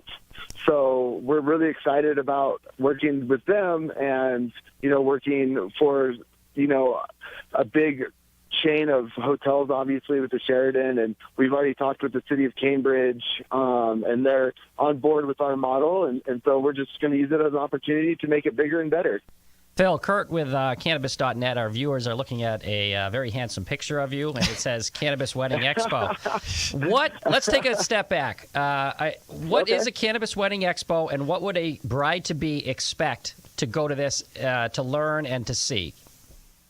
Yeah, absolutely. So the Cannabis Wedding Expo is a one-day business-to-consumer event where we bridge the gap between traditional wedding and specialty cannabis products and services. So, a bride can go there and talk to wedding services that are cannabis friendly. And now you can see the finish line, I'm guessing, so you're even getting even more excited about that. Before you walk down the aisle or while you're getting ready for your big day. So you can find all of those services that are friendly. But then you also see a lot of unique cannabis products as well, and up-and-coming services such as bud bars, cannabis infusion chefs, cannabis florals, but also a lot of, vape, different types of vaporizers, luxury cannabis products, all over the board. The creativity that's coming into the cannabis industry each and every year that we've been producing this just amazes me. So you mentioned the Sheridan as part. We're showing your video now. I don't know if you can see it, and we're looking at it. How are the national hotel chains? Where do they stand right now? Is it just in legalized states that a bride could infuse her wedding, for lack of a better phrase, with cannabis? How is the Sheridan as far as events? Are they saying absolutely if it's your choice, or what's your feedback as far as where they can do it? Yeah, so we, our event is non-consumption, so there's no THC consumed on site, so they're okay with us with what we're doing. I haven't had the conversation with them yet if they would allow, people to consume cannabis on site of one of their locations if it was a private event, because, the way that this works is, weddings are private events, and you are allowed to share cannabis. So a bride, could provide an ounce of cannabis to be shared within her guests. I've been at weddings, Phil, just so you know, there's been an edible bar, okay? I'm sorry. It was there. I did not partake in that, by the way. I passed on that. Yeah. But anyway, I want to ask a question about your experiences with other cities around the United States with this event. Has this ever happened to you before? No, so we've never had a contract be pulled back on us like this before. And it's, the East Coast is catching up to the West Coast. And so I see this as being more of a problem in the early stages of legalization. And, a couple of years down the road, people really seeing that that legalization is working, that recreational adult use is working, and they are going to open up more to it. So there are hotels in Colorado now that are cannabis friendly. The Crown Plazas in downtown Denver is the place that the tourist companies bring people, and they can actually rent out a vaporizer package at the front desk and consume in their room. So it is, the minds are changing, and I think the major reason minds are changing is because it's working. Being in Colorado and seeing how legalization has dawned on us for over 5 years now, I would think that the majority of Coloradoans say that it's working. And I'm doing a lot of work right now on the state level in regards to the cannabis hospitality bill that the governor signed recently, and cannabis restaurants and social consumption lounges are going to become legalized in 2020 all across Colorado. And working with the state agencies, it's been amazing to hear them talk about how they want to make this hospitality bill a very viable business option for people, and they want to create successful business models out of it. And so it's just to hear that tone coming from the state government is just so refreshing. And I really hope that this bill is written up the way that it should be, and the regulations are drawn up, and Colorado can be looked at as another model of how you can do this the right way. Bill, we just saw some more video of some of your events. What's the wildest thing out there you've seen, or the funniest? Are we talking edible garter belts, or what's the thing you walked by one of the vendors and said, no way? Wait a minute. Hang on a second.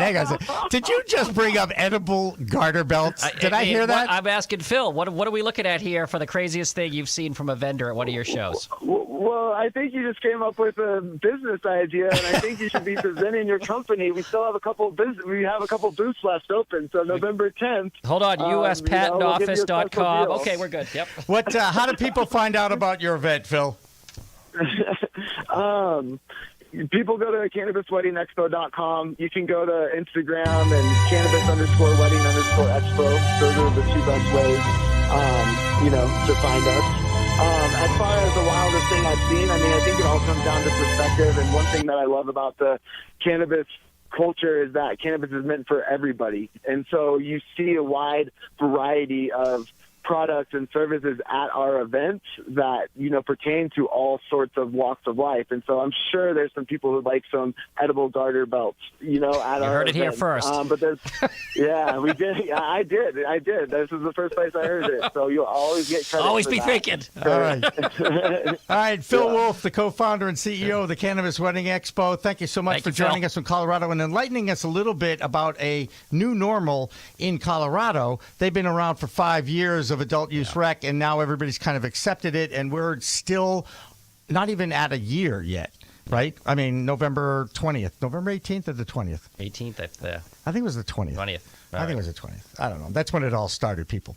All right, you're actually listening and watching We Talk Live. I'm Jimmy Young. And I'm Curt Dalton. I see how quickly he picked these things up. He's like a dog. You can teach him old new tricks. It's the way you work. We zig, you zag. And we are still, we are going to have one more phone call with a chief science officer of CDX Labs. I know we're expecting that, and we'll connect with I call her Doctor, because she's got a PhD. Yes. Well, and she got a little embarrassed by it. I said, okay, so Brianna works too, Brianna Cassidy, and she is involved with CDX Labs, and someone I met earlier this week at one of the Boston Cannabis Week events. And, again, let me just tell you a little bit about her, because I know we're going to be able to get out to her. A PhD in analytical chemistry. I just stop right there.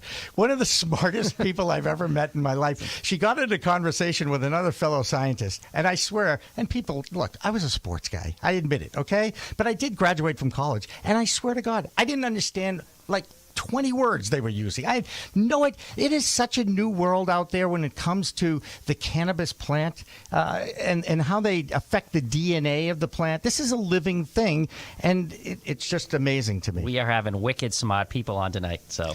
As opposed to us. Yeah, exactly. We're just a couple of guys that like to talk sports and weed and what have you. We're going to Jamaica. I don't know what everybody else is doing. I know. All right, Brianna Cassidy, how are you? I'm doing good. How are you guys? Good. Excellent. Thank you so much. We've had an amazing show tonight. Roger Berkowitz was super with us. We've had David Rabinovitz with us. We've had Chris Liska, another chief science officer, and Jordan Tishler joined us to talk about the vaping crisis. Brianna, tell us a little bit about CDX Labs and a little bit about your analytics team, because as I read more and more about you and your incredible accomplishments, I'm more and more amazed. So tell us a little bit about what you do with the cannabis plant, because you're testing everything, right? Yeah, that's right. So we are the third-party independent testing lab that ensures products made by the marijuana establishments meet the state requirements.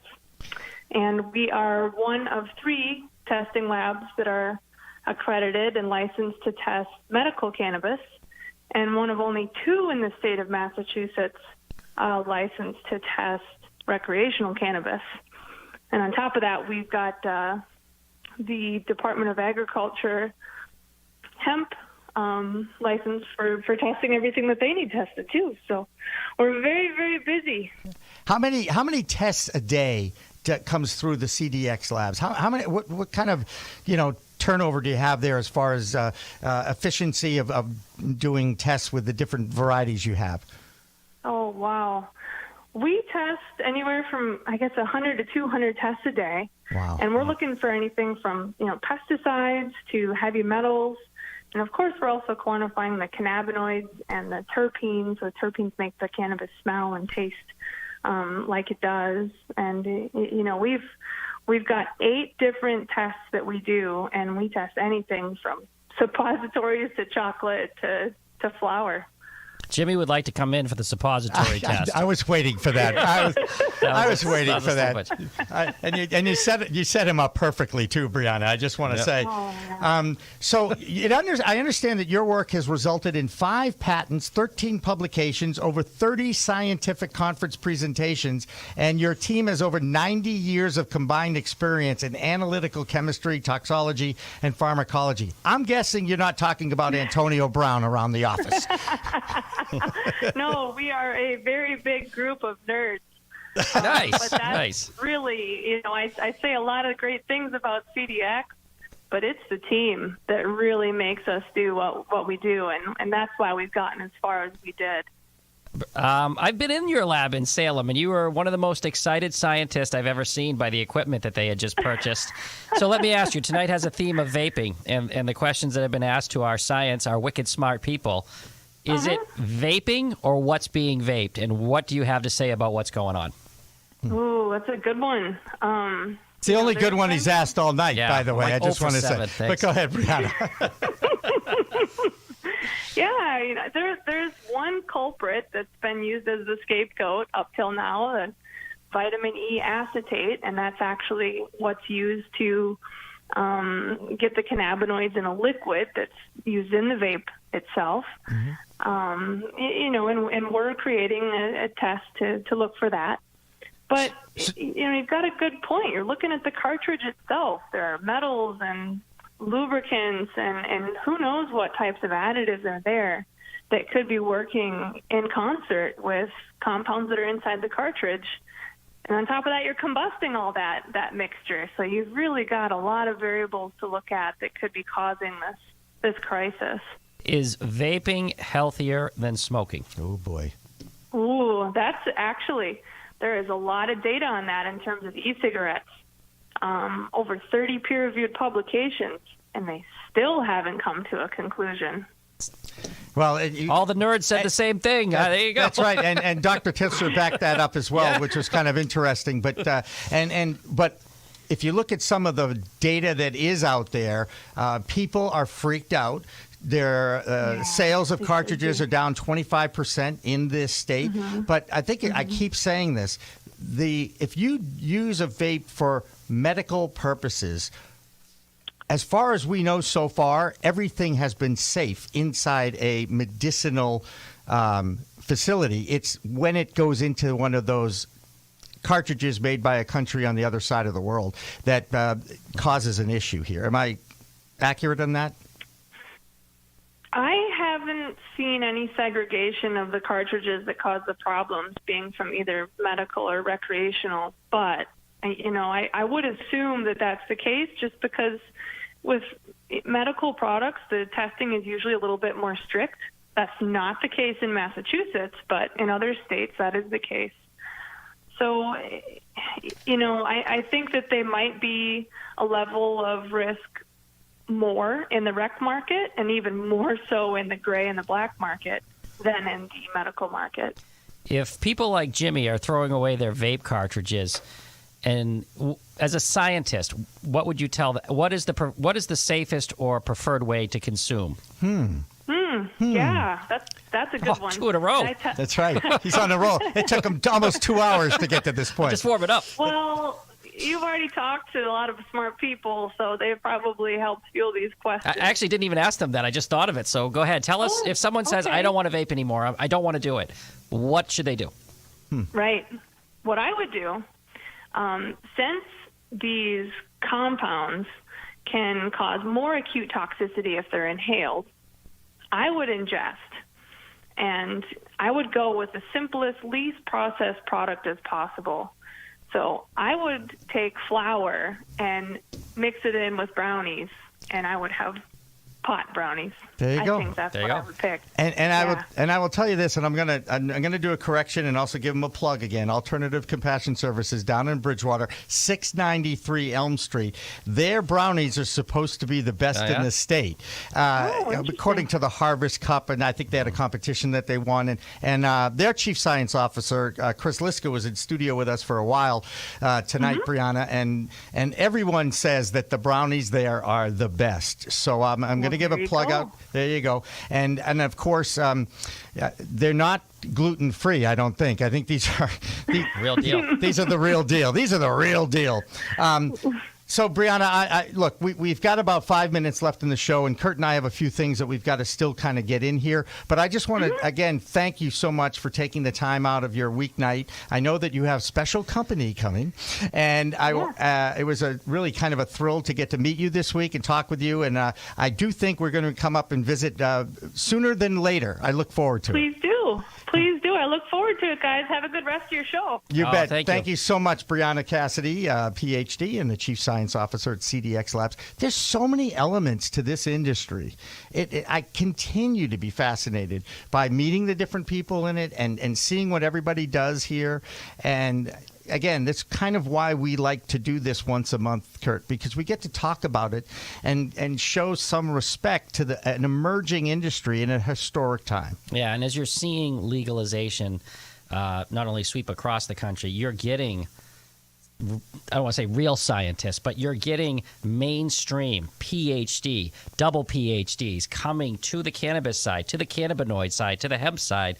And like the people we had on tonight, it's not, back of the matchbook science here. We're talking highly educated people who are working probably at Big Pharma and having other types of jobs coming over and coming to this community, creating jobs, high-paying jobs, and creating education, which is what we need. And the federal government needs more education from people like this. You think they need the education there? Because they certainly made a few mistakes, and they are paying for it now. And, I hold the government responsible for a lot of this vaping crisis that's going on as well, because the regulations were put in place before they were thought out, before they were researched, and the illegal market has absolutely flourished because of the ineptitude of our government and even our local laws and stuff, because they still can't get it right. They're still not getting it right. Yeah, it's the arbitrage. There's so much temptation as human beings in that arbitrage to make that kind of money.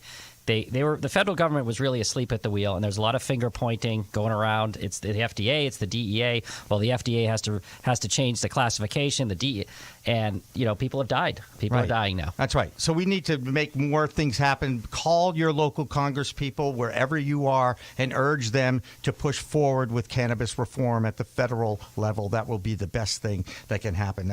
This is going to wrap it up for our Weed Talk Live thing here. We've been doing it once a month. Yep. And I think we're going to keep it going. Absolutely. And whether you like it or not, we're going to be back here probably in a few weeks. We've got to wait to hear when this studio is available. What a cool studio. Well, let me give you a plug. We will be in Jamaica together next weekend, taping, filming. There is some funny stuff on the beach in Jamaica we're going to do. How can people who aren't watching this monthly show see your podcast, see the video we're going to do? Give them the website. Oh, it's procannabismedia.com on YouTube and Facebook, and more distribution channels coming soon. So for Curt, Dalton, I'm your host, Jimmy Young. I want to thank Mike Zotos from Performer TV. As usual, he managed to get this going and rolling and streaming. And Dan French produced this, and I really thank Dan for joining our team. He's been a great addition, and I look forward to working for him and with him for a long time. Now, we're going to leave you with a really interesting music video. There are two lawyers out of Texas. They're the singing lawyers. Yep. And in Texas, Massachusetts, we're very lucky, okay? Texas is still trying to figure out hemp versus marijuana, still trying to figure out how to grow it, what to do with it. And these two lawyers put a song together, and I guess they're called the Singing Lawyers. So for everybody here, I'm Jimmy Young. Remember, it's a whole new world of weed out there. Use it responsibly. We'll see you next month, and enjoy the song. Hi kids, Hudson and Harris here. The legal definition of marijuana recently changed in the state of Texas. Marijuana used to be defined in Texas as cannabis with any amount of THC in it. But now, marijuana is defined as cannabis with a concentration of THC greater than 0.3%. In short, hemp is no longer considered a controlled substance in Texas. So if an officer finds cannabis...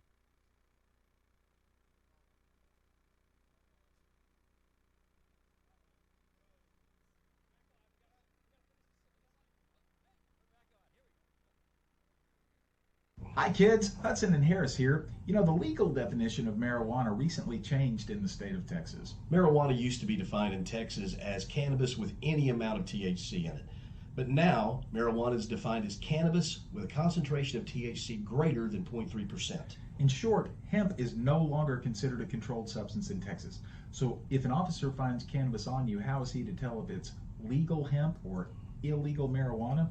We think the state is now going to have to test it, and that's going to be tough for Texas to do in misdemeanor cases. Unless, when the officer asks you, what's in this baggie? And you say, oh, shucks, that's my weed. Well, now you just made a judicial confession, and that can still be used against you to convict you of possession of marijuana and not require the state to have to test it at all. So if an officer finds cannabis on you, you don't have to lie. When he asks you what it is, the only correct answer you should give is, I can't be sure. You're going to have to test it. We wrote a song to help you remember. Don't say that it's weed. Is it hemp? Or is it weed? Is the THC over 0.3? You don't know, you're not a testing facility. It could be hemp, unless you called it weed. Nobody knows if it's pot or if it's hemp. They've got to show the THC content.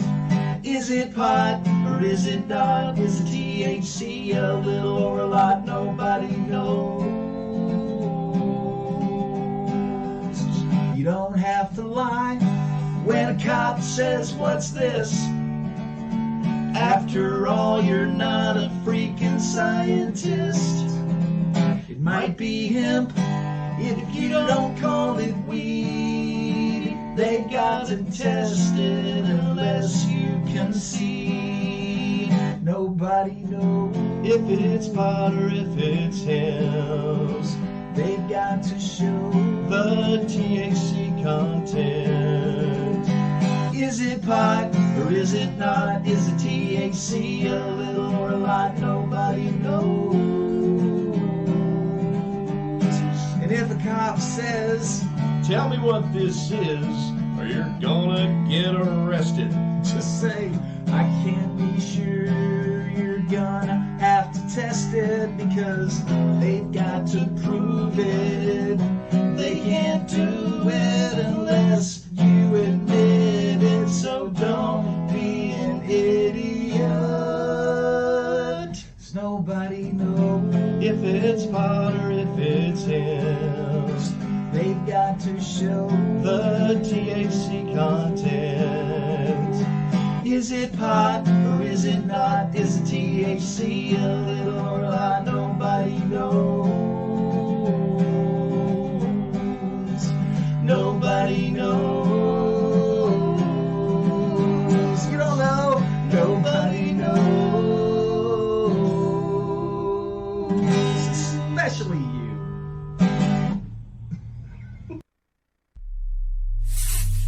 We are Pro Cannabis Media.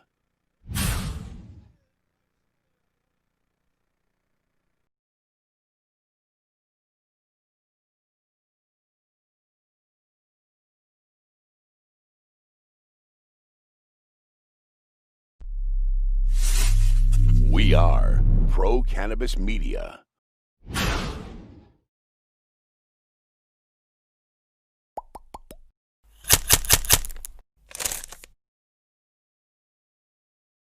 If you had to pick one person who was most responsible for legalizing cannabis in Massachusetts, Dr. Keith Saunders is the man. This sociologist from Northeastern University is a past 5-term president of MassCan, New England's largest NORML chapter. Recently, he was a featured speaker at CWCB Expo in Boston. Now, he's on In the Weeds with Jimmy Young. Don't look now, but it's a whole new world of weed out there. Pot is flower, it's Bruce Banner and Blue Dream. You've got bongs and dabs, resin and shatter, vaping and edibles, new terms, new strains, and new ways to use cannabis sativa, the plant. Some just made with CBD, and hemp has minimal THC. There's sativa and indica strains, and 100 chemicals, all legal in 10 states for adult use. There's a lot to get to know. Get used to it, folks, because it's legal in the Bay State and it's not going away. Neither is In the Weeds with Jimmy Young next.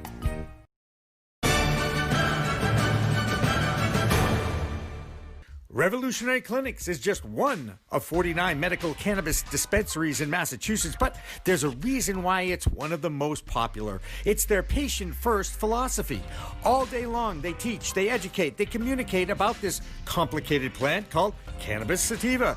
That's true whether you visit their Cambridge location in Fresh Pond at 110 Fawcett Street or at 67 Broadway in Somerville. Revolutionary Clinics, where the patient comes first. Hi, everybody. Welcome again to a very special edition on location of In the Weeds with Jimmy Young here at the Heinz Auditorium in Boston, Massachusetts for the CWCB Expo. That's right. And joining me is Keith Saunders, who is on the board of directors of NORML, the National Organization for the Reform of Marijuana Laws. Congratulations, first of all, Keith, because I know this was a goal to get adult use recreational passed in Massachusetts, and you did it in my home state. So I really appreciate that. Well, it was my home state as well, and it's definitely been a labor of love. And now it's here. You guys won the war, if you will. But now the rules and the regulations are out there. Do you focus more on, what are you focusing on now? Right now in legal states, NORML is shifting its focus from what it was known for, which was legalize it, to consumer protection, which is what NORML was originally organized around. It's just that the greatest risk to consumers was arrest and conviction. And so when that goes away, now it becomes consumer safety, product consistency, access, tax rates, and so forth. Well, I'm sure you know the illicit market has reared its ugly head. It's so funny. For years, the illicit market is all we had if we enjoyed cannabis. And now that regulations are here and rules and testing, I know where my stuff is coming from. I know what it's going to be doing to me. And I can pick and choose and almost compound the type of weed I'd like to be using. Therein lies a challenge, though. Do you believe it is the regulations that have fueled the illicit market? Well, yes, they have. Well, prohibition as a regulation birthed the illicit market. The problem that we're having is in our attempt to legalize medicinally and in terms of adult use, instead of going to where the marijuana users are, which they already existed among us, instead of going to where the suppliers are, who were fulfilling all of the demand that the market had, they decided to create artificial markets. So Massachusetts actually has 3 different cannabis markets. The most difficult one to get into is the medicinal market, both in terms of starting out with vertical integration and disqualifying as a patient. Second most difficult is to get into the adult retail market, with its taxation, with its limited licensure and so forth, and not easy access. And then there's the traditional organic market, which is still supplying the majority of users, including the heaviest users. And so since one of the goals for question 4 was to reduce the draw of the unregulated market, creating an artificial market on top of it is actually not doing much to change that. It would work better, I think, if they went to the people who are already consuming most heavily and already selling and distributing and let them have some form of licensure, require that their product be batch tested, require that it be child-resistant packaged, and require that they pay a tax bond. And so you just run it through that so that you don't put the sticker shock upon the people who buy the most cannabis and consume the most cannabis, because in my entire life, I've purchased 1/2 gram of concentrate here in Massachusetts and paid $7 in tax. And I decided that I'm not going to, it just doesn't make any sense because I can get it for so much less. And plus you can grow your own now. And that's interesting. Again, let's talk about the growing your own as part of the law here, because it's 6 plants per adult per dwelling times 2. So basically, if you have a husband and wife or a mother and father and they want to grow cannabis, you can get 12 plants growing on your property. Mm-hmm. And that can be either indoor or outdoor, correct? Yes. Depending on your neighbors, I suppose. That being said, doesn't a crop of 12 plants transform into, a grower told me this, like 3.5 pounds? If people know what they're doing and invest enough resource into it. Outdoors, it would be easier to produce 3.5 pounds or even 3 pounds out of 12 plants, which is 4 ounces per plant. That's not a huge yield. Indoors, however, you're going to need the entire setup. This is not somebody who's got themselves a little grow light from Home Depot and a couple of 4-inch pots, because they're not going to produce that much. So it takes skill, it takes practice. In my own experience cultivating, you can mess things up pretty easily. Especially if you're using stuff other than soil as your medium, because very rapidly the plant will absorb whatever's coming through the water, and you can get burns and so forth. So having 12 plants will produce a good amount, but it doesn't produce an unlimited amount. Right, but I guess where I was going with this is you can grow this stuff legally on your property, but I don't know about you, but I don't think I've ever consumed that much weed in 1 year. It's a lot, right? So doesn't that, you can gift it, right? And I do like to gift. That being said, as you look back, was it a positive or negative about allowing amateurs to grow cannabis in their backyard? Oh, it's definitely a positive. Especially when you look at some of the other states' rules, they don't allow growing. In fact, other countries' rules, right? So growing it was probably one of the first things you guys wanted to make sure you got on that question 4? It was something that was yes, it was definitely something that was, the idea being that we can go after the underground market most effectively if we allow people to produce their own supply. So that was really the strategy behind it. But aren't they the underground market now that you've given them that opportunity? If they're not selling it for money, no. Right. If they're gifting it to the world, it is a gift, isn't it? And there's also the question of potency. Just because you grow a large volume doesn't mean that you're growing a very potent cannabis. And then further, the volume of cannabis necessary to make edibles or extractions and so forth is larger than if you're just smoking it. Right. So there's a couple of other things we can talk about with that law. One, and I give the Massachusetts credit for making sure that those who were most affected by the war on drugs get a shot at this industry. And you know what's happened. It's been difficult for them to do that. Are you seeing an effort now to give those an opportunity? Well, the new laws, the new regulations regarding delivery and social consumption are to be held out for social equity and economic empowerment applicants. The city of Cambridge has given economic empowerment applicants a 2-year window of exclusivity. They're now being sued by the existing medical dispensaries. Oops. This is the politics of cannabis business now. But it's the law, too, and I really do believe that the City Council of Cambridge is breaking the law by doing this. Possibly, although they're not shutting down the business, and they're not saying that they can't sell cannabis. They're saying that you can't go into this particular market until there are established economic empowerment, in part because without giving economic empowerment the opportunity to succeed, it'll fail off the bat. And I certainly know the Rev Clinics people, and I believe that the compromise that they proposed, that was a $5 million pool of money to help train those people, really made a lot of sense to me as someone who's just an observer. That being said, where do you think this is going to end up? The economic empowerment? What's going to happen in the city of Cambridge? Are they going to win the suit? They're going to lose the suit? They're going to come to an agreement? I mean, usually with lawsuits, very rarely do they go to court. The lawyers end up being the real champions in this, and they cut a deal. And it depends on what the city of Cambridge is willing to do in terms of their expense. And obviously, the dispensaries have millions of dollars at their disposal, and Cambridge has a limited budget.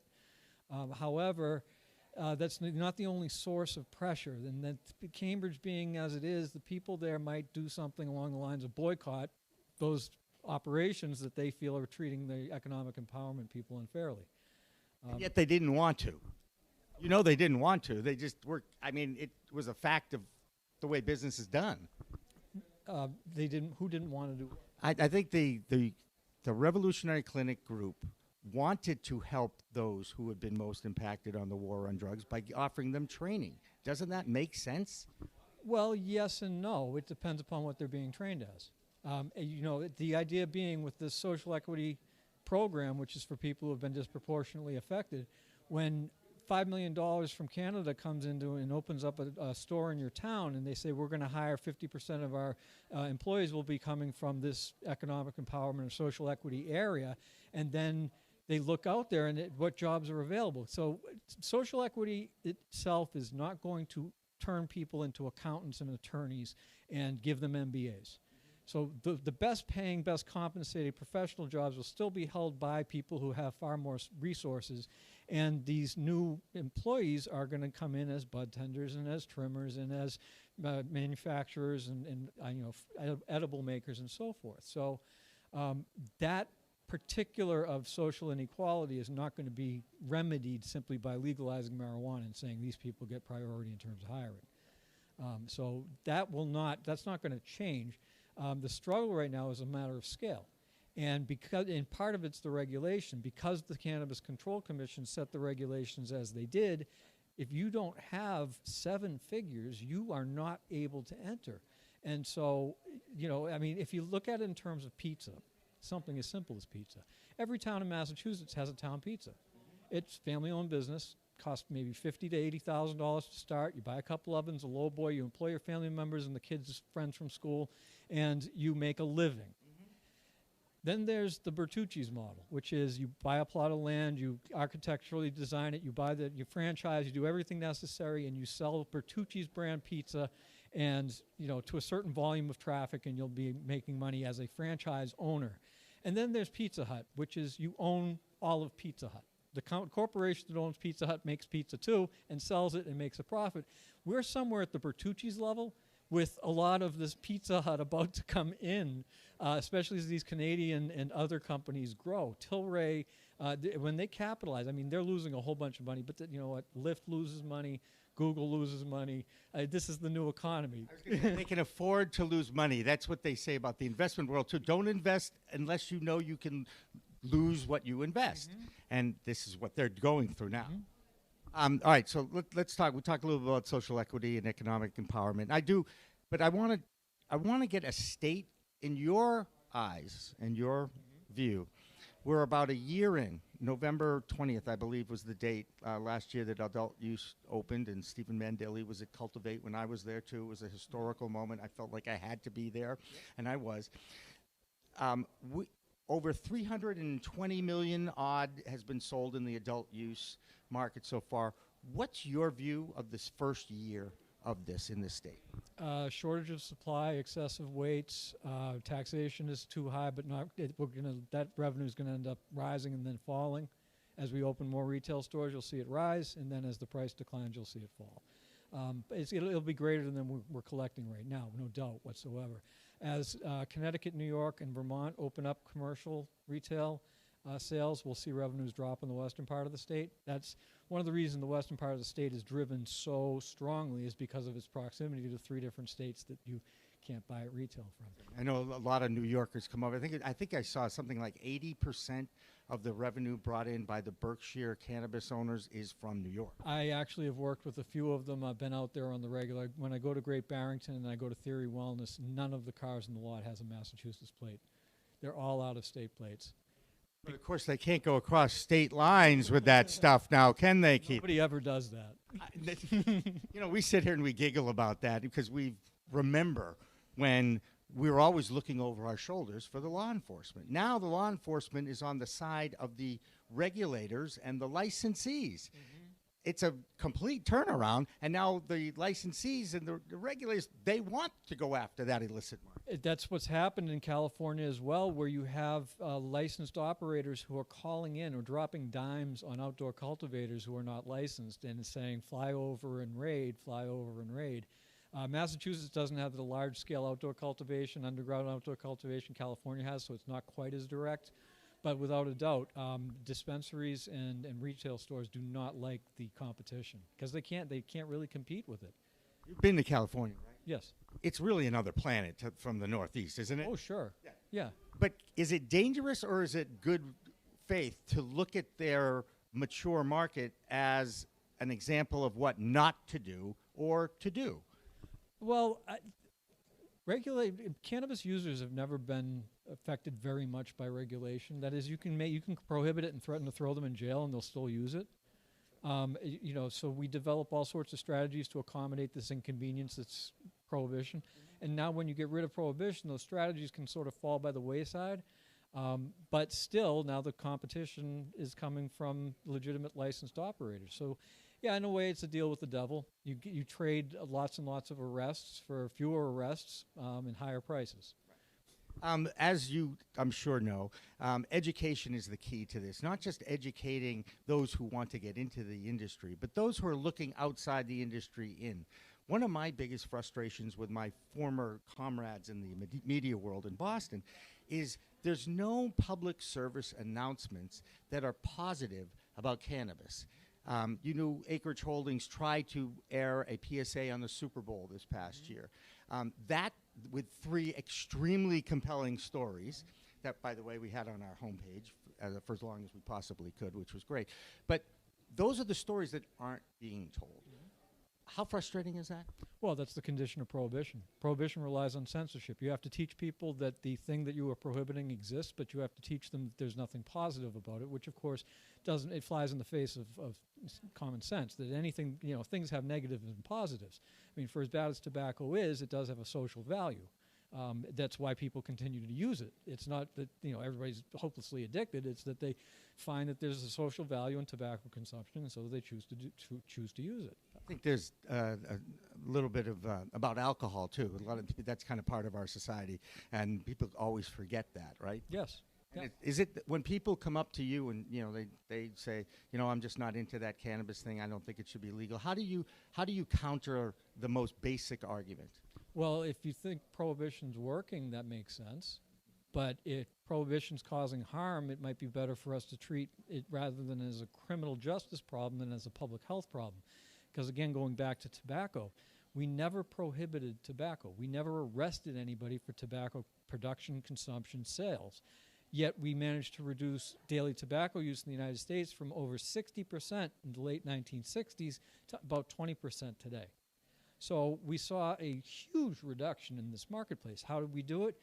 Taxation, public education based on facts, and reining in so many ways tobacco companies by not allowing them to sell to minors, to advertise to minors, to that type of stuff. Two recent studies in both Colorado and Washington State have actually shown that cannabis use has gone down in the states that are legal amongst teenagers. Did that lead the news in the Massachusetts market, or did the fact that somebody forgot to tell the city of Cambridge that they changed ownership, that led the news in media? As you know, media tends to look for the most sensational story to report on. Negatives are more sensational than positives. How are we ever going to change that? We don't really have to. It's just a matter of sort of changing the discourse on cannabis. It's what is your rubric? So we have a rubric in our culture that sick people should do everything they can to get well. We also have a general sense that using drugs for pleasure is wrong. So you can tell people don't use drugs, but you can't tell a sick person don't use medicine. And so once we started to refer to cannabis as medicine, we changed the entire discourse and changed the entire dialogue. Now we have an ensconced medicinal cannabis, tons of support all across the country. Laws in 46 states allow for some form of medicinal use, which is all violation of federal law, every bit of it. So we have the situation, but it's such that the medical side has now been built up as a market that when legalization comes along, oftentimes patients or those involved in the medical side don't want legalization in the way that legalization works. So that's why I say we have 3 different cannabis markets in Massachusetts, and they don't all have the same players and they don't all have the same interests. But as regarding cannabis use by teens in legal states, I think that's more of a generational effect than it is an effect of the law. Cannabis laws don't affect use rates directly. They're always an indirect effect. The model that seems to work best since World War II is when we have large proportions of the population between 15 and 25 years of age, we see cannabis use go up. As that cohort shrinks, cannabis use goes down. So we saw a rise in the 60s and the 70s with the baby boom. It declines through the 80s into the early 90s with Generation X, a smaller generation. And then in the mid-90s, it starts to go up again until about 8 years ago. It was on this slow, steady rise. And part of that is because of millennials. Well, the millennials started to age past their 20s as we get into the 2010s, and we start to see these use rates steady and perhaps decline. Now that we have medicinal and recreational, that model might not apply anymore whatsoever. But during Prohibition, your ability to obtain a supply was essential. And your ability to obtain a supply of illegal cannabis was based upon your cohort network. Did you have a dense one that had lots of sources, or do you have a looser one that doesn't have the necessary connections? Massachusetts, we're right in the middle of this 4-month ban that the governor put in about vaping. We still are waiting for the Department of Health to actually. Okay. I'm fearful. Hang on. Do I dare? Of course I do. You know I have one in my pocket, right? I mean, and it's a C-cell, by the way. Oh, nice. Yes, thank you. But I tell you, I don't use the vape as much as I used to. It was an easy way to consume the medicine. When perhaps at times that I didn't necessarily need it for pain relief, but I just wanted to get the edge off of my life.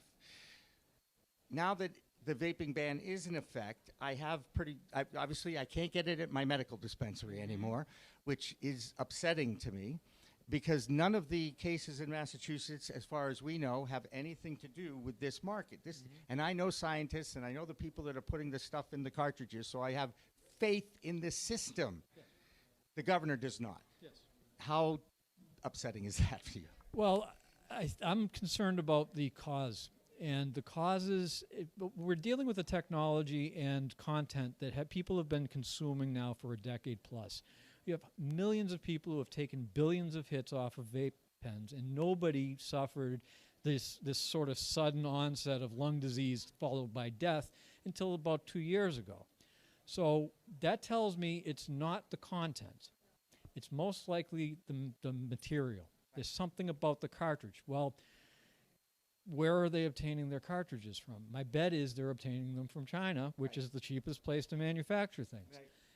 Having people I know in the construction industry, they tell me that when production is moved to China of products that they've used for years and years, they inevitably get modified. They change the production process, and quality ends up declining somehow. And either the lock on the laminate floor doesn't lock the same way anymore, or the bricks are different sizes.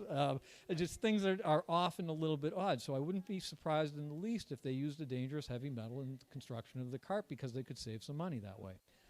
Yeah. And when I talked to a supply company out of South Portland, Maine at NECAN a couple of weeks ago, one of these suppliers said, look, these cartridges, I can get them for 88 cents or I can get them for $3.25. That's a big difference and a big profit margin when you're in business looking at the manufacture of these things, right? Absolutely, absolutely. There's such a money grab, though, going on in this industry right now, and people aren't thinking in, wait, what do you mean? What do you mean? It's the same as every industry. I mean, when there's an opportunity in a capitalist society, free society, go for it, right? When the tech bubble started, I mean, what is a bubble if not a whole bunch of people throwing chasing a whole bunch of money and then shaking out? You know, so yeah, this is what happens. And we know in Colorado, when dispensaries or rec stores opened, they were all over the place, and then there's been a contraction. That's not surprising at all. Same thing's going to happen in Massachusetts, although the CCC is trying to prevent that somehow by making sure that people who are going into this business have enough capital behind them. But that isn't itself going to be a constraint on this. I mean, you're going to see, instead of it being mom and pop stores competing with each other, it'll be larger scale Rev clinics and Sierra door to door next to each other, and each one of them trying to, hit the bottom. Let's race to the bottom. It's $1 grams and $28 ounces, like in Washington. That's the American way, like in Washington, D.C. Oh, in Washington State, I'm sorry. Yeah, Uncle Ike's in Seattle offers $28 ounces. Oh my God! I mean, I remember $20 ounces, just for the record. It's not the most trimmed. It's it's B&C quality flour, but it's $28. Right. Hey, look, you know. 1 hit, 2 hits, 3 hit weed, or is it? I got to smoke the whole joint to get high, right? I mean, that's the mentality. Yeah. Let's talk about Washington, D.C. I want to talk about what's going on down there. Aaron Smith and the NCIA, the trade association, the lobby group, are doing an amazing job. I've lived to see the day in the House of Representatives where a positive cannabis law actually got voted in over a 2/3 majority. The Safe Banking Act has passed the House. It's in the Senate. It's now in the hands of Mitch McConnell and the guys. And by the way, Mitch McConnell deserves this because he's the one who opened up this Pandora's box with the Farm Bill by making CBD and hemp. He didn't think this was going to happen. He had to know that this might happen. I'm not sure he even knows what CBD is. There you go. I was waiting for that one, too. He did have lunch with the cannabis industry in California recently, right? So let's talk about federal. Steve D'Angelo, who I'm sure you know from California, told me that the president, any president, let's not talk about the specifics here, any president can pick up the phone, call the DOJ, and get cannabis descheduled without anything else. Yes, that's correct. Do you think he's going to use it politically to get reelected? How's that? No.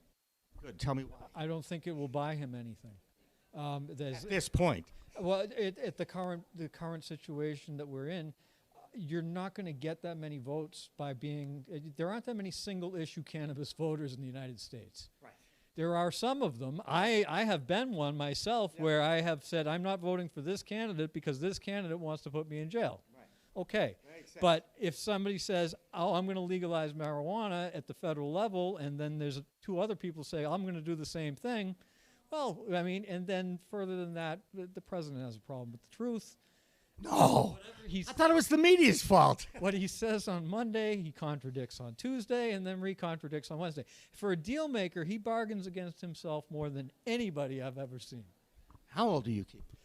51. Okay, so you're 11 years younger than me, so I did grow up in the 60s.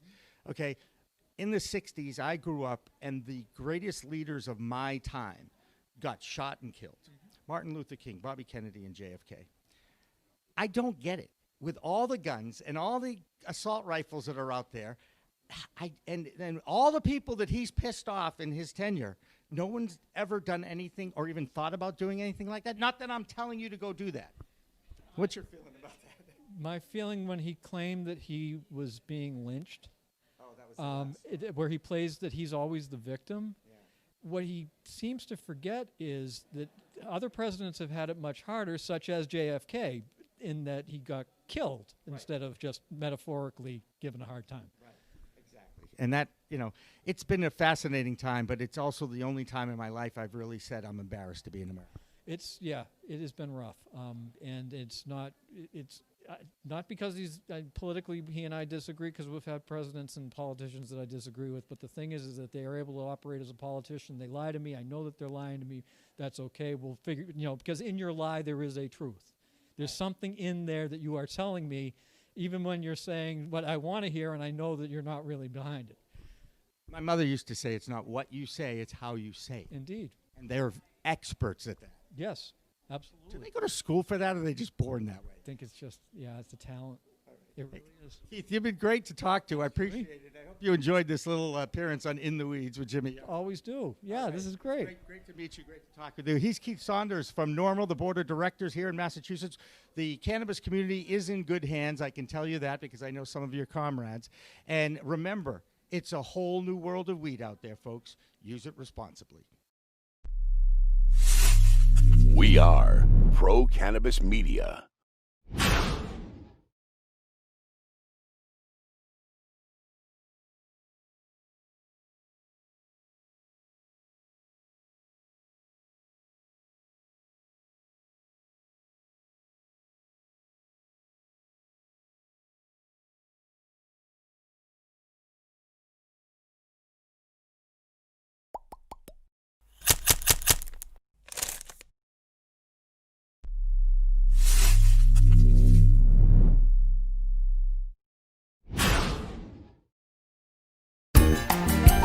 Don't look now, but it's a whole new world of weed out there. Pot is flower, it's Bruce Banner and Blue Dream. You've got bongs and dabs, resin and shatter, vaping and edibles, new terms, new strains, and new ways to use cannabis sativa, the plant.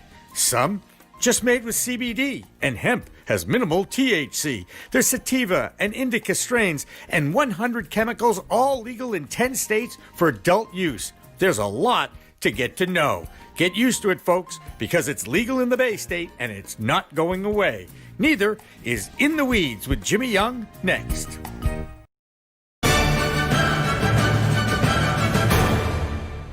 Revolutionary Clinics is just one of 49 medical cannabis dispensaries in Massachusetts, but there's a reason why it's one of the most popular. It's their patient-first philosophy.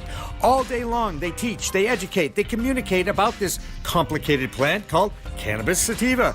That's true whether you visit their Cambridge location in Fresh Pond at 110 Fawcett Street or at 67 Broadway in Somerville. Revolutionary Clinics, where the patient comes first.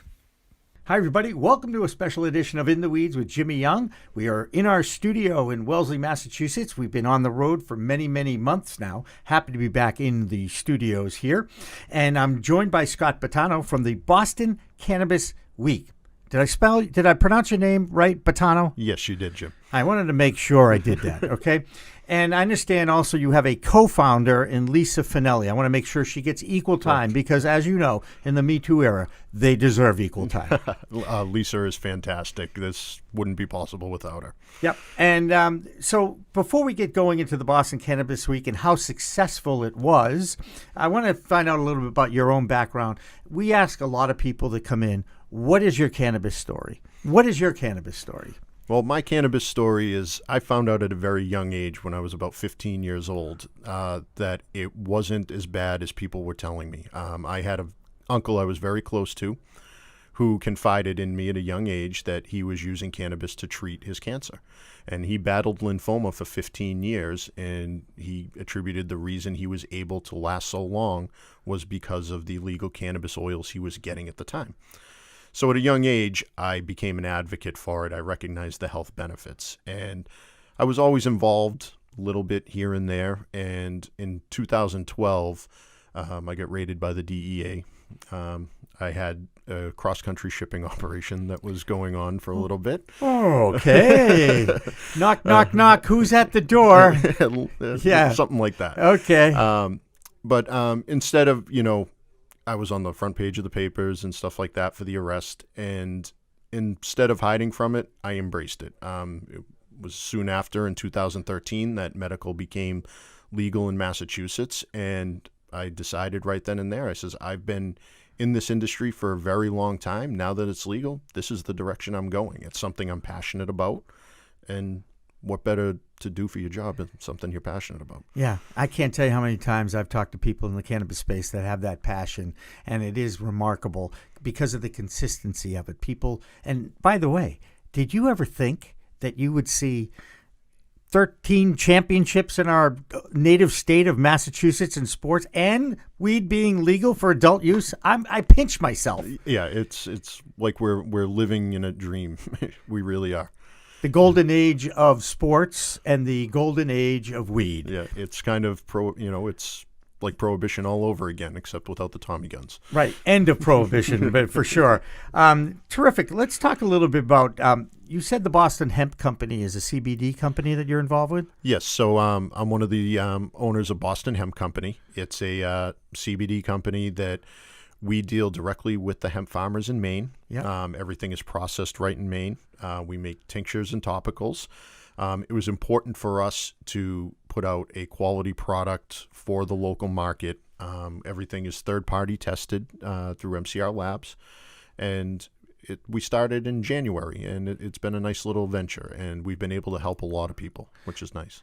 And, of course, we've talked about this ad nauseum on this show, that hemp is the cannabis sativa plant that has under 0.3% THC, the intoxicating chemical in the cannabis plant. I'm becoming rote about this whole thing, right?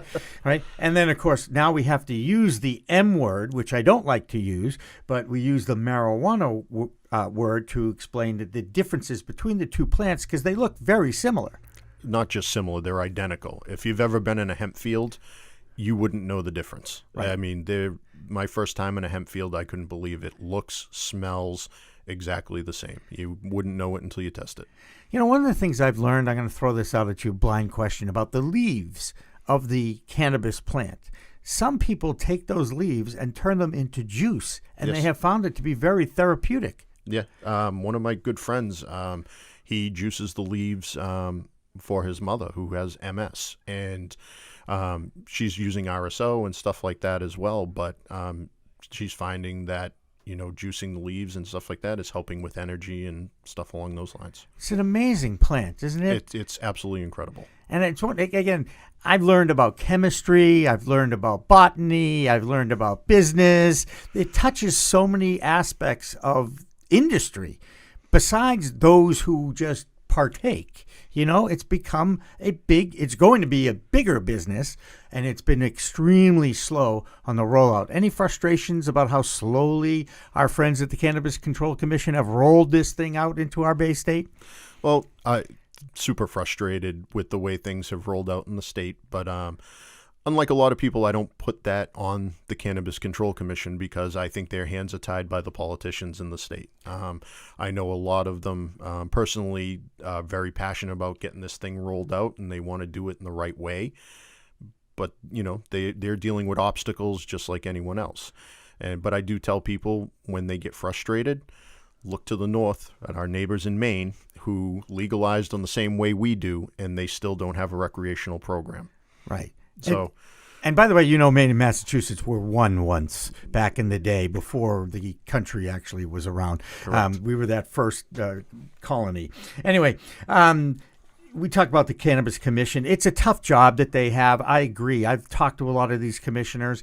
Their hands are tied because of the verbiage in the law, and they feel that, they point the finger at the host security agreements and the towns. It's really funny, by the way. The federal government points the finger at the states, and the states points the finger at the host cities and towns, right? Isn't it interesting? Finger pointing doesn't work, people. Okay? It's called communication and education. This is what is necessary at our elected officials level, don't you think? Oh, absolutely. I mean, it starts at the top. But the problem is there's a lot of problems. There's a lot of problems, but the biggest problem is elected officials all have their own agenda. Right. Right. So until they can figure out how they're going to profit from it and how it's going to set them up, we're going to be at an impasse. Yeah, and we're not. I don't know if we're impassing, but we're certainly slowly rolling. How's that? We are. I mean, there's as slow as it's been. If you take a look back, we've come a long way, but there is a long road ahead of us. The fight isn't over. There is a lot more that needs to be done, and to make this not just a successful market, but an equitable market, and make it inclusive, especially of the people who have been involved in this for a very long time, have been adversely affected by the drug war. Like yourself. Like myself. Yeah. I've been very fortunate to be able to do what I do, but there are greater barriers of entry out there to others. And that's why it's important to us to, try to put together some educational type events that are free to the public and be able to learn about this and work together and, keep strong. It's about education, isn't it? Because the more you know, I hate to use that, but it's always about education. And, it's a fascinating thing. I was reading Sports Illustrated this morning about the decline of football amongst states in our union, and it reflects our political divide, the red states and the blue states, which was fascinating to me in many ways. We're not going to go off on a tangent, but I thought I would share that because I recommend that article. I actually had heard something about that on sports radio a couple weeks back, and very similar to what you're talking about. Yeah. And what did they say on sports radio? Because as you know, there was a time in my life when that was part of my world, And by the way, it's still part of my world. I love sports. Let's not get into that, all right? Sure. I know that you do like sports. And by the way, how great is it that the Patriots look as good as they look already? Because I know we know that this is dating it. I know I'm dating it, okay? But we got one game under our belts, all right? Now I'm really dating it. I was so impressed with their performance last night. I was really impressed, especially, Tom Brady just amazes me. Just when you think, is this going to be the year where he starts to decline? And again, we're one game into it. It's a long season, and knock on wood, he can stay healthy, but he looked incredible last night. Yeah. As you get older, your definitions of success change. Yes, you're a competitor, and he's a fierce competitor. He always wants to win the game that's on the schedule, the next game, right? Yeah. Whatever it is. But as you get older, the success of not getting hurt after you exercise, play a game, becomes a factor. Absolutely. And trust me, I know this. And then, sure enough, we hope to keep him upright through the entire season, which is always the goal with this, because football is very quarterback-centric as far as the sport goes. Do you think the athletes should be using CBD? Obviously, I'm guessing you do, since you have a company. I think they should be using CBD, and they should be using cannabis. Yeah. By the way, they are. They are. They're just not getting caught as regularly as they could have been. Correct. Okay. But they shouldn't have to hide it. Correct. At the end of the day, if somebody wants to use that to ease their pain rather than pills and have pain pills shoved down their throat, I mean, we've seen many star athletes. Brett Favre was very open about, his addiction to painkillers and stuff like that. There's research coming out now that it can help with concussion treatment and everything else. And I think sports really need to step up and take a hard look at it. I've heard through the grapevine that the NFL is starting to move in that direction. Yep. I think you're going to see it as a big part of the negotiation coming up with the players in the coming season. Yep. Once the CBA expires. 2020. Exactly. And let me ask you a question. If you were in that locker room, would you strike to guarantee your contract and guarantee lifetime health benefits? Yeah, why wouldn't I? Thank you very much. And by the way, if the players decide to hold out and do that, they will have 100% of the public behind them. Yes, they will. But I don't think it'll go that far. I don't think the owners will risk a lockout. Well, the owners control the lockout. The players would control a strike. There is a difference there. Well, and what happened the last time that the owners tried to lock out and hire the non-union the replacement players? Yeah, that's what they were called. I know I hate saying them, but there also is another word for them with a 4-letter word, Yeah. That being said, Flutie was one of them too. Sorry, Doug, I had to say it. I do enjoy your entertainment. I did enjoy you on the field, whether you worked for the Patriots officially or not, or the let's just say. I had the pleasure of meeting Doug Flutie when I was younger, and what a gentleman. He is a great legend of sport in this community. Unlike a lot, because he's hometown grown, and certainly put Boston College into a completely different element as far as their athletics goes. Oh, absolutely. And their admissions, and probably their endowment, and everything else, right? I don't think he gets anything from that. No, I don't care. He got all the fame, but do you remember the guy who caught the ball? Of course, I played golf with Gerard. Gerard Phelan. I got to meet Gerard as well. He's another great guy. But you know what's the funny? If you ever see that, look on the sideline do you see Bob Newmeyer jumping up and down, yes. Really excited? That's the funniest part of the clip, right? Anyway, all right, we're talking with Scott Bettano from the Boston Cannabis Week, and I do want to go back to the Farm Bill for a second here because, the thing about our government is sometimes they act before they really know. And I think if they had to do it again, perhaps some more education about CBD needed to be shared because they opened up, I don't want to say a can of worms, but they started something that they now can't even get a grasp on. And I'm talking about the FDA and the DEA and all this. So, but it was a significant point in our history that became a legal product to grow in the United States. Oh, absolutely. I mean, you have so many farmers now that are converting their land over to hemp fields, and it's amazing to see. I mean, we're talking about a product that was a big part of history. We're talking about a sustainable product that can help with a lot of issues in the world as far as eliminating plastics, another source of fuel, cleansing the soil. Just look at saving trees alone. I mean, it's like an acre of hemp produces the same amount of paper as 3 acres of trees or 4 acres of trees.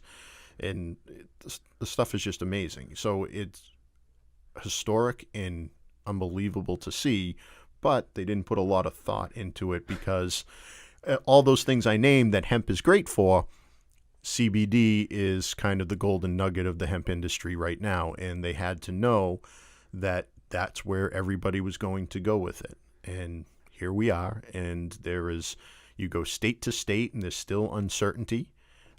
Even though the Farm Bill passed, it's federally legal. I can't sponsor an ad on Facebook for my hemp company. Right. But you can on Pro Cannabis Media. I just want to point that out to you, Scott. And we appreciate that. All right. You're right. And it's frustrating, and yet it was cause for celebration for those who were advocates for cannabis for so long, because I believe it was the first step. As we look back on this in a few more years, when eventually we will see federal either decriminalization or true legalization, or they'll just leave it up to the states to make their own laws. I really do believe that the new normal is out there. I don't know if I'll live to see that day, but I do think that we are moving in that direction, albeit slowly. Yes, very slowly. But, Rome wasn't built in a day. Exactly, And Knight. Progress is still progress, and as frustrating as it is, it makes it more frustrating in this country to look to our neighbors in the north in Canada and see how everything is federally legal now, and that market is flourishing. And now you have a host of Canadian companies coming down here and buying up the U.S. companies. And you want to make America great again, let's start with the cannabis industry. I mean, well, I could start with something else, but you didn't want to talk about politics, all right? That being said, all right? No, I agree. Follow the almighty dollar, right? Yeah. I mean, the almighty dollar drove healthcare costs ridiculously, and all those drugs that you see advertised on television, still one of the largest categories in advertising is big pharma. Yep. We see that. Are you fearful about what big pharma's role may play in the cannabis / hemp / CBD world? I'm extremely fearful, but that's one of the amazing things through the education of this industry, and now people getting educated right now is they're learning that they're turning to this because it's natural and it's a plant and it comes from nature. So I think you're going to find a lot of distrust in those pharmaceutical companies as they move to make different drugs out of this. So hopefully, because of the organic growth of it now, people will still look to their local growers and their farmers, for their products. Are you surprised that the illegal market has flourished as much as it has? Not at all.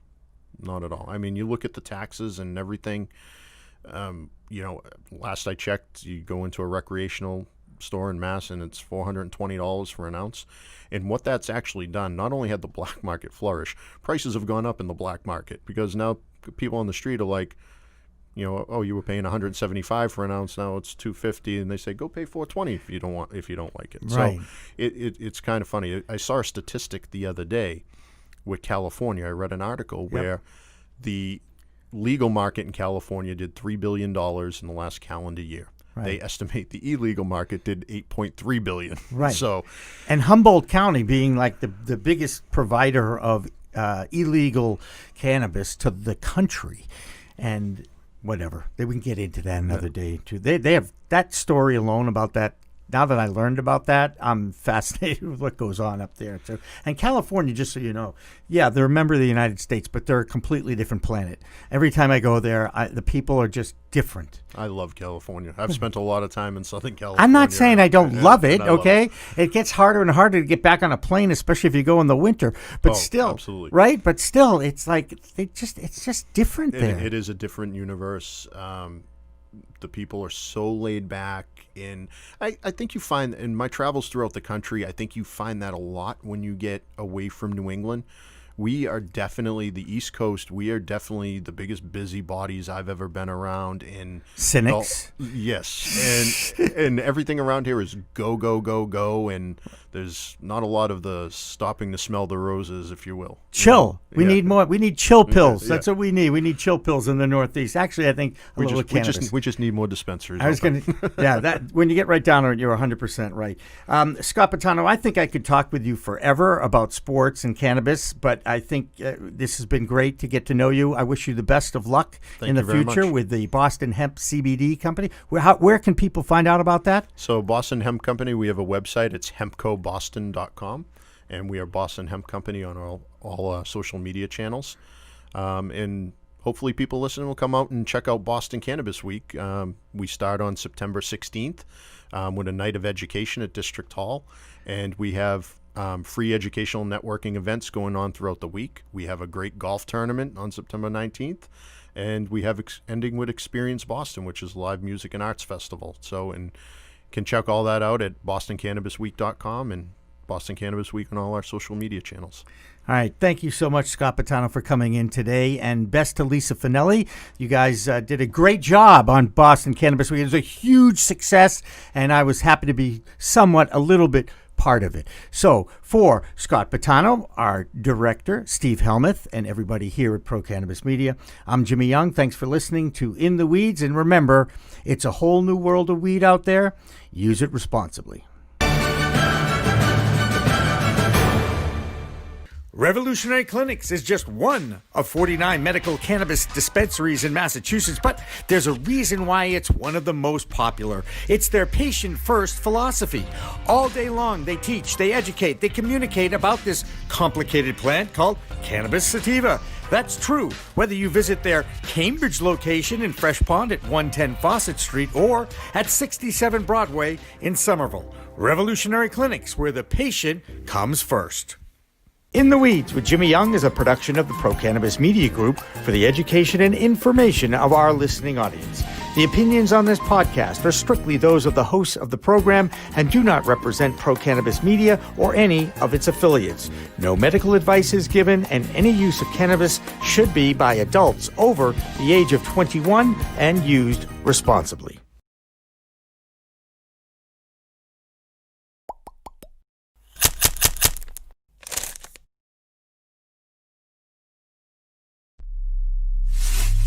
We are Pro Cannabis Media. This past week, Boston was the place for the 2019 Cannabis World Congress and Business Expo at the Heinz Auditorium. Delivering the keynote address on opening day of the conference is James Smith, a founding partner of Smith, Costello & Crawford, a leading law firm on public policy. Recognized as a leader on cannabis advocacy in the Commonwealth, James Smith is also a regular on my old station, New England Cable News. Now he's on In the Weeds with me, Jimmy Young, next. Don't look now, but it's a whole new world of weed out there. Pot is flower, it's Bruce Banner and Blue Dream. You've got bongs and dabs, resin and shatter, vaping and edibles, new terms, new strains, and new ways to use cannabis sativa, the plant. Some just made with CBD, and hemp has minimal THC. There's sativa and indica strains and 100 chemicals, all legal in 10 states for adult use. There's a lot to get to know. Get used to it, folks, because it's legal in the Bay State and it's not going away. Neither is In the Weeds with Jimmy Young next.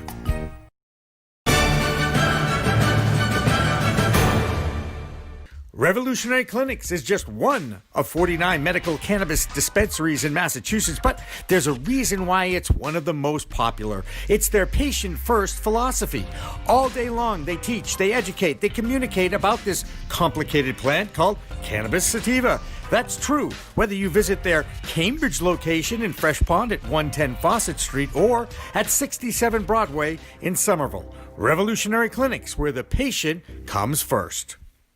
Hi, everybody. Welcome to another very special edition of In the Weeds with Jimmy Young, on location at the CWCB Expo in the Heinz Auditorium. This is a B2B expo for the cannabis industry. They have other expos in both New York and in Los Angeles, so Boston's in pretty good company here. And speaking of being in pretty good company, I'm here with Jim Smith of Smith, Costello & Crawford. He's an attorney in the Boston area. Your reputation precedes you, sir. Even amongst your peers, they think you're pretty cool. That's very kind. We do a lot of work in cannabis. We represent a large number of clients, and it's been a challenge, a fun but a challenge.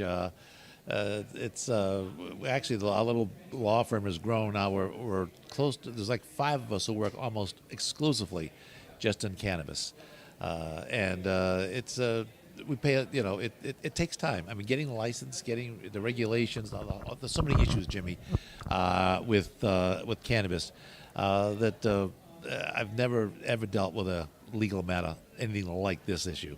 And of course, all the laws are new, which means it's subject to interpretation by judges and by attorneys and by others, yes? Well, absolutely. Not only the laws, it's the regulations, which are 80 to 90 pages long, and then the guidances which come out from the Cannabis Control Commission, and then the interpretations of the guidances of the regulations of the statute. We don't have a whole lot of case law. It's too new. And frankly, the industry doesn't have a whole lot of capital where folks have the money to sue anybody. So we're trying to sort this thing out. But really, it's the regulations, how they're interpreted, how they're drafted. The statute itself, which sets up everything, was drafted by well-intentioned legislators, friends, in fact, but no one had any experience. Nobody has ever regulated cannabis before, and they did the best they could. And now we have the statute, which gave us regulations, which gives us guidances, which gives us interpretations, and they're challenging. It's a great word. Fascinating and challenging. Indeed, both, yeah. And unfortunately, they can be unpredictable. As the Cannabis Control Commission staffs up, which is terrific because they need to, but they're staffing up. There's over 100 folks over there now, but nobody has any experience regulating cannabis because no one's ever regulated cannabis. And so they're learning on the job. You may file a document that gets reviewed by one individual. It may file a very similar document for a different client that gets reviewed by a second individual, and they'll come back with two totally different responses, which is understandable. And we understand it. We get it. It's hard to explain to clients. But hey, this is all new. They're trying. The governor of the Commonwealth, Charlie Baker, even before the vaping crisis, and we'll get into that in a moment, wanted to make sure that this industry had a slow beginning. He wanted the industry to crawl before they walk, before they run. Do you think he's accomplished this to the nth degree? Well, it's been a very slow beginning for lots of reasons. I mean, the statute is the fact that no one really has any experience. We learned a lot from Colorado. We were able to bring that over to our regulations, but again, it's interpretations. And this state has a long history of strong local control. We are we are the most conservative, most blue state in the country. We're very blue, but we look at things when it comes to our backyards a little differently. And so while people voted for cannabis, they didn't mean to have it in their town. They just meant to have it in their state someplace else. And so it has rolled out very slowly. The governor might have been a cause, but really just the fact it's all brand new and there's a lot of local control. That local control here really is driving the fact that we're very slow. And the industry lacks capital. It's very expensive. The barriers of entry are incredibly high. That therein lies why you get to deal with multi-state operators, and that seems to be the I don't want to call it a controversy because it's a fact of life in this business. Yeah, it's not a controversy. It's important to have capital come into the state. Some of these out-of-state operators have purchased some of our local businesses, which is fine. The great majority, however, are very much locally owned, locally managed, and all that's to the good. The fact that capital comes in can't be a bad thing. We're very much short capital. And I liken it to the circular firing squad. Hey, I may not look like you would be the same as you, but we're in the same industry, and this industry hasn't got off the ground yet. Let's all work together. Let's get something going. Let's have a big pie to fight over, rather worried about who's getting what slice of the pie. Let's get the industry up and healthy and serving our consumers, and then we'll look at it. Sure, there's going to be big players. I liken it to the beer industry. Bud Light is a gigantic player, but craft brewers are doing very well. Exactly right. And there's room for everybody in this adult world. That's what I keep thinking anyway. Well, this state, we're the only state here in Massachusetts, we're east of the Mississippi, where we have adult use. We've got, 28 stores open now. That's all adult use stores. We have 53, including medical. And we're probably a $2 billion market potentially in the next couple of years. And as more states come in, that might change a little bit, but not a whole lot. Because ironically, our biggest competitor, unlike any other industry you could name, isn't the next state over or the next business over. It's the illicit market. 85% of all the cannabis sold in our state, it is estimated, is sold illegally. That's our competition. We've got to have a better product at a good price point and drive that market out because that's a very dangerous market. As we see with the vaping crisis, Charlie Baker, the only governor in the United States, decides to, in the eyes of public health, stop vaping for 4 months. Did he overstep? Well, 4 months, 3 months, 5 months, I don't understand all the rationale. I would differentiate, though. And the governor wisely was thinking about the under 21 market, the young people. Well, they're not in our market. You can't get into our stores. Under state law, you can't even enter you can't go through the door. If you came to our store as a young mother with a baby in a carriage, we wouldn't let you in. The baby's not 21. We would not let you in. You can't get into our stores, let alone purchase a good, any of our goods. But vaping is an issue, and it is an issue with the under 21, the younger people. But that's not our industry. That's not our market. I think there should be some differentiation there. Or at least have thought about the effects that might have on this side of the operation too. And I think it was an impulsive thought. And again, look, he's trying to react to a danger for public health without a lot of knowledge, to be honest. Again, cannabis is all brand new. Quite legitimately, he reacted to a danger to public health. I think, though, that the fact that our product is tested before anybody could purchase it, and it's really the additives. I don't think it's not. I mean, I'm no scientist, but my sense is it's not THC. It's what's added. We can't add anything to our THC because when it tests, it'll test out. It won't pass. And so, again, what the illicit market is doing, I have no idea. But I would advise everybody, don't go near the illicit market. I mean, never mind the cost and the fact that I know it's very available. It's on every street corner. I get that. The reality is it's dangerous. And the cannabis market that we're involved with is far safer. In fact, safer than alcohol and nicotine in my mind, our products. 100%. And it's a shame that when you go into a medical dispensary now, and I've had a medical card since its inception, all those vaping products have been taken off the shelves and put in storage, I'm guessing. They have been all quarantined, and for the most part, every store has a safe as part of the regulations. It's all in the safe. Everything is locked up. But you point out the medical community. That's different than the over 21 community.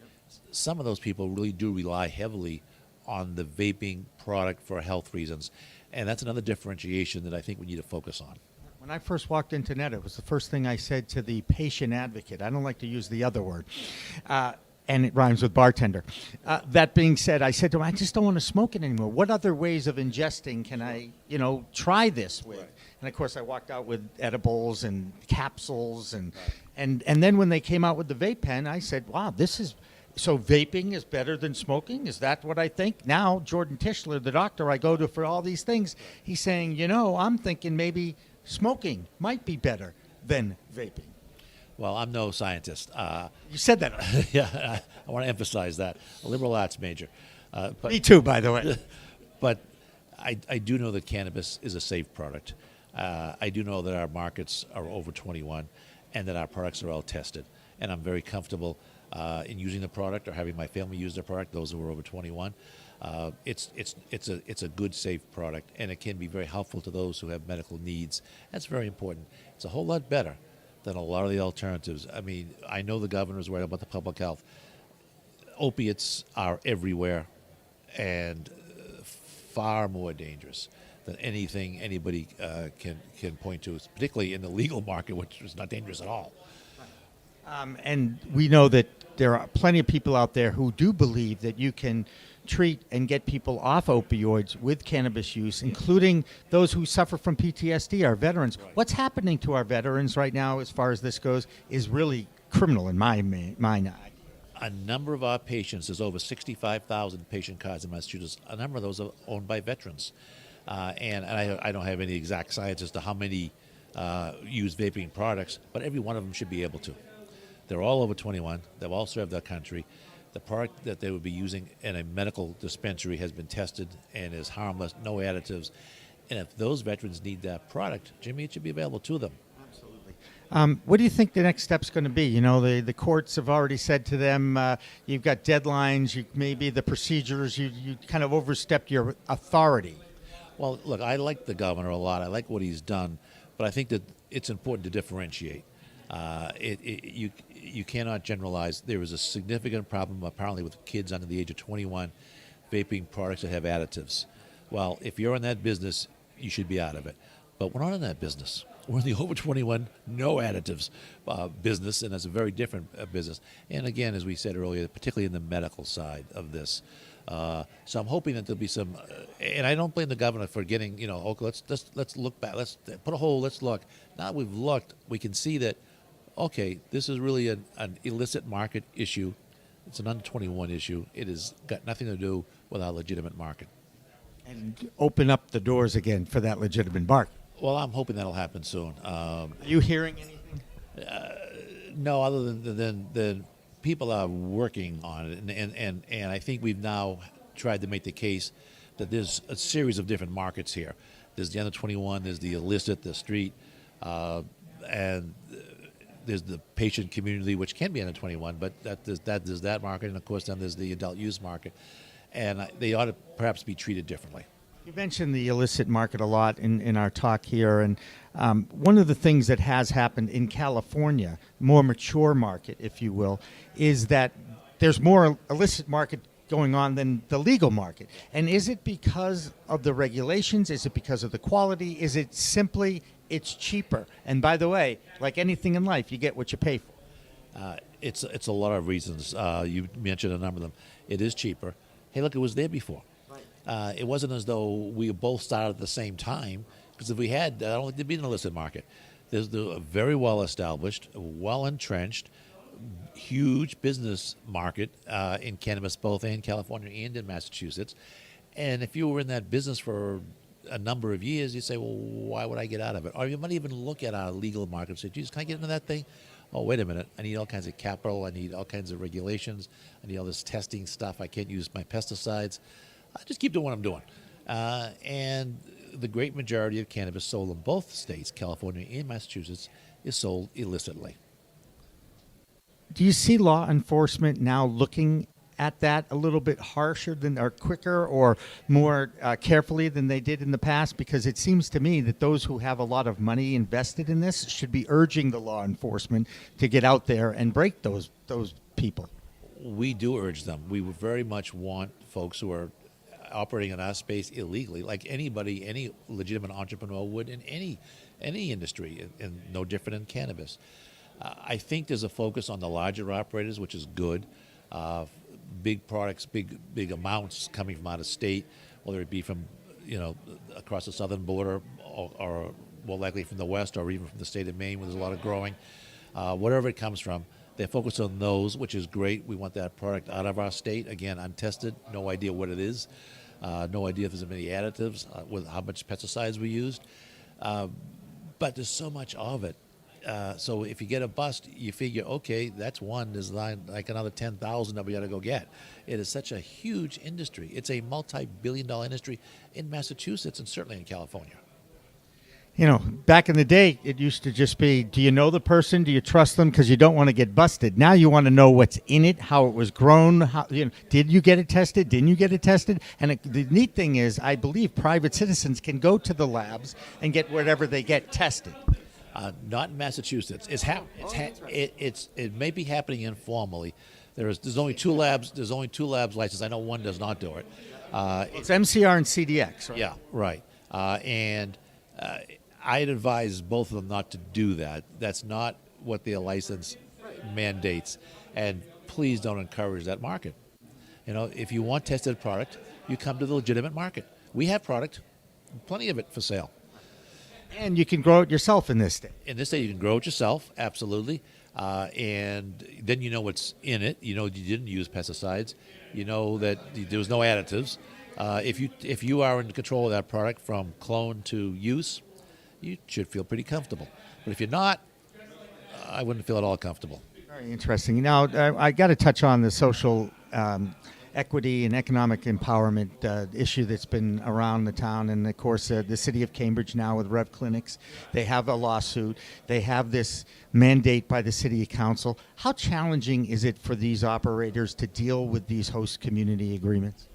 It's incredibly challenging.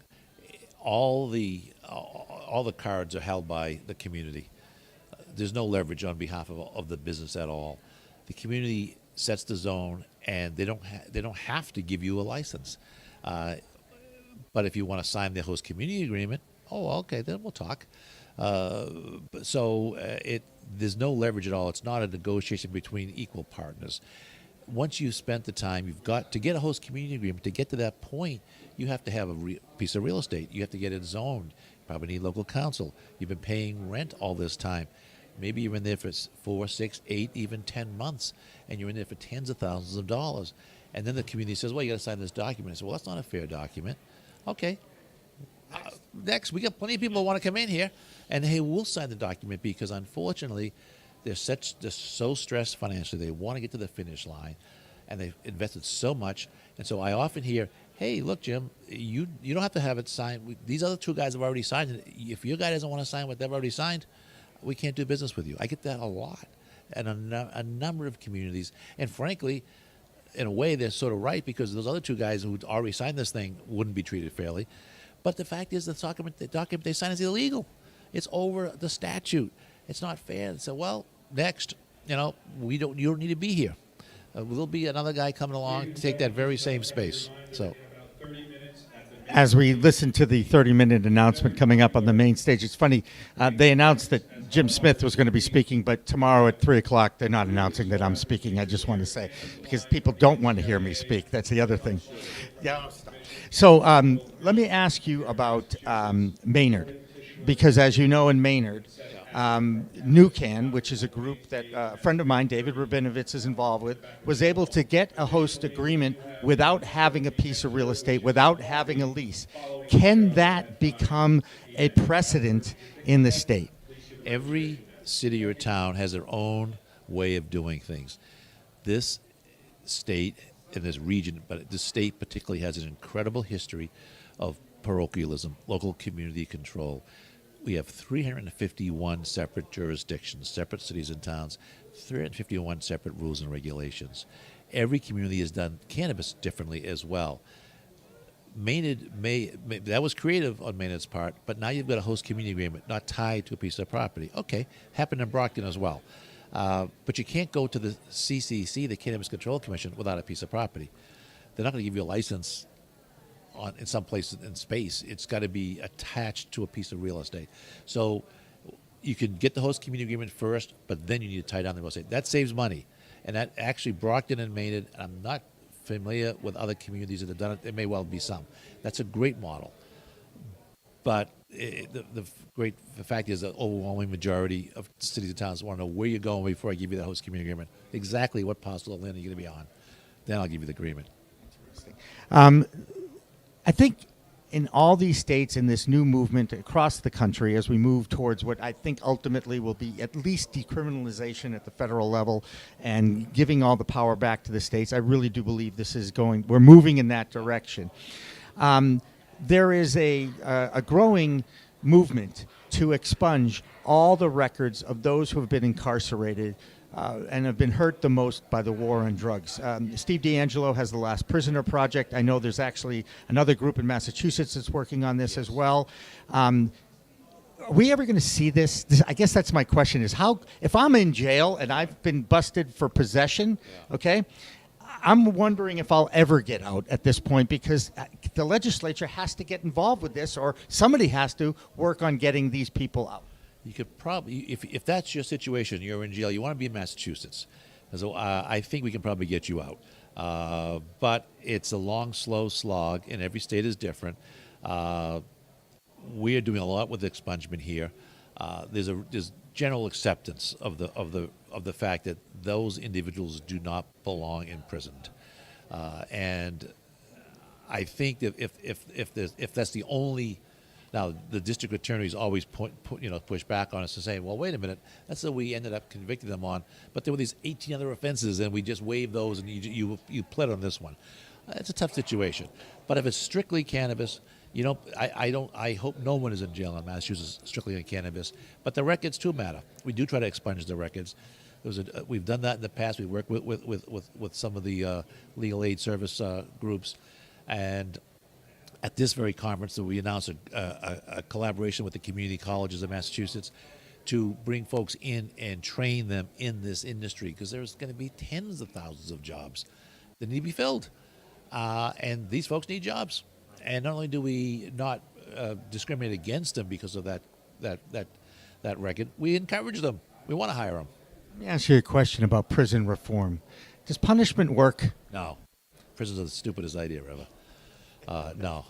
I'm so glad to hear that from you, by the way, because we get it wrong in this country. We get it wrong. If you are a danger to society, I don't want you around. Right. But these folks aren't dangerous. I'm not going to walk down the street in fear for my life. There are people who are kind of mentally really unstable and need to be kind of set aside from the population, the general population. That's a very, very small number of a small percentage of those who are actually in prisons today. We got it wrong. is reforming those prisoners. By the way, Europe doesn't have alcoholics either. The United States leads the league in alcoholics. And pill poppers. We lead the league in pill poppers, and opiates particularly. So can we point the finger at somebody like Big Pharma here, or is it just how this health system has evolved over generations? It's how this country has evolved over generations. Puritanical background and really not socially smart. Look, okay, individual made a mistake. How do we make the best of that situation rather than, hey, let's lock him up for a few years so that he can really become a great criminal with those other put them all together. It's the worst place you could put somebody. Let's try to help some folks, and we're a long way from that. Education continues to be the key in all facets in this particular industry. There's plenty of outlets out there that are teaching. You mentioned the community colleges are getting involved, which I think is a great idea. And I'm pretty sure Alex Morse from Holyoke, the mayor out there, and Marion McNabb from C3RN are right in the middle of this, right? Yeah, there's a program out there. There's a program in the Worcester area, but now we have a statewide program. So the community colleges are the ideal place to help educate folks who want to get into our business and help those folks who need reentry into society with a job. It's a perfect fit. I tell you what, Jim Smith, it's been great sitting down and talking with you. You know, our paths passed once, and I immediately took a liking to you, and then I heard that you were going to be the keynote at this, and I said, you know what, this is a perfect opportunity to sit him down and talk to him. It's been a pleasure to talk. My pleasure indeed. Always great to see you. Thank you so much. Thank you so much. And that'll do it for another edition of In the Weeds with Jimmy Young, on location at the CWCB Expo here at the Heinz Auditorium in Boston. Remember, it's a whole new world of weed out there. Use it responsibly. Thanks for listening and watching. We are Pro Cannabis Media.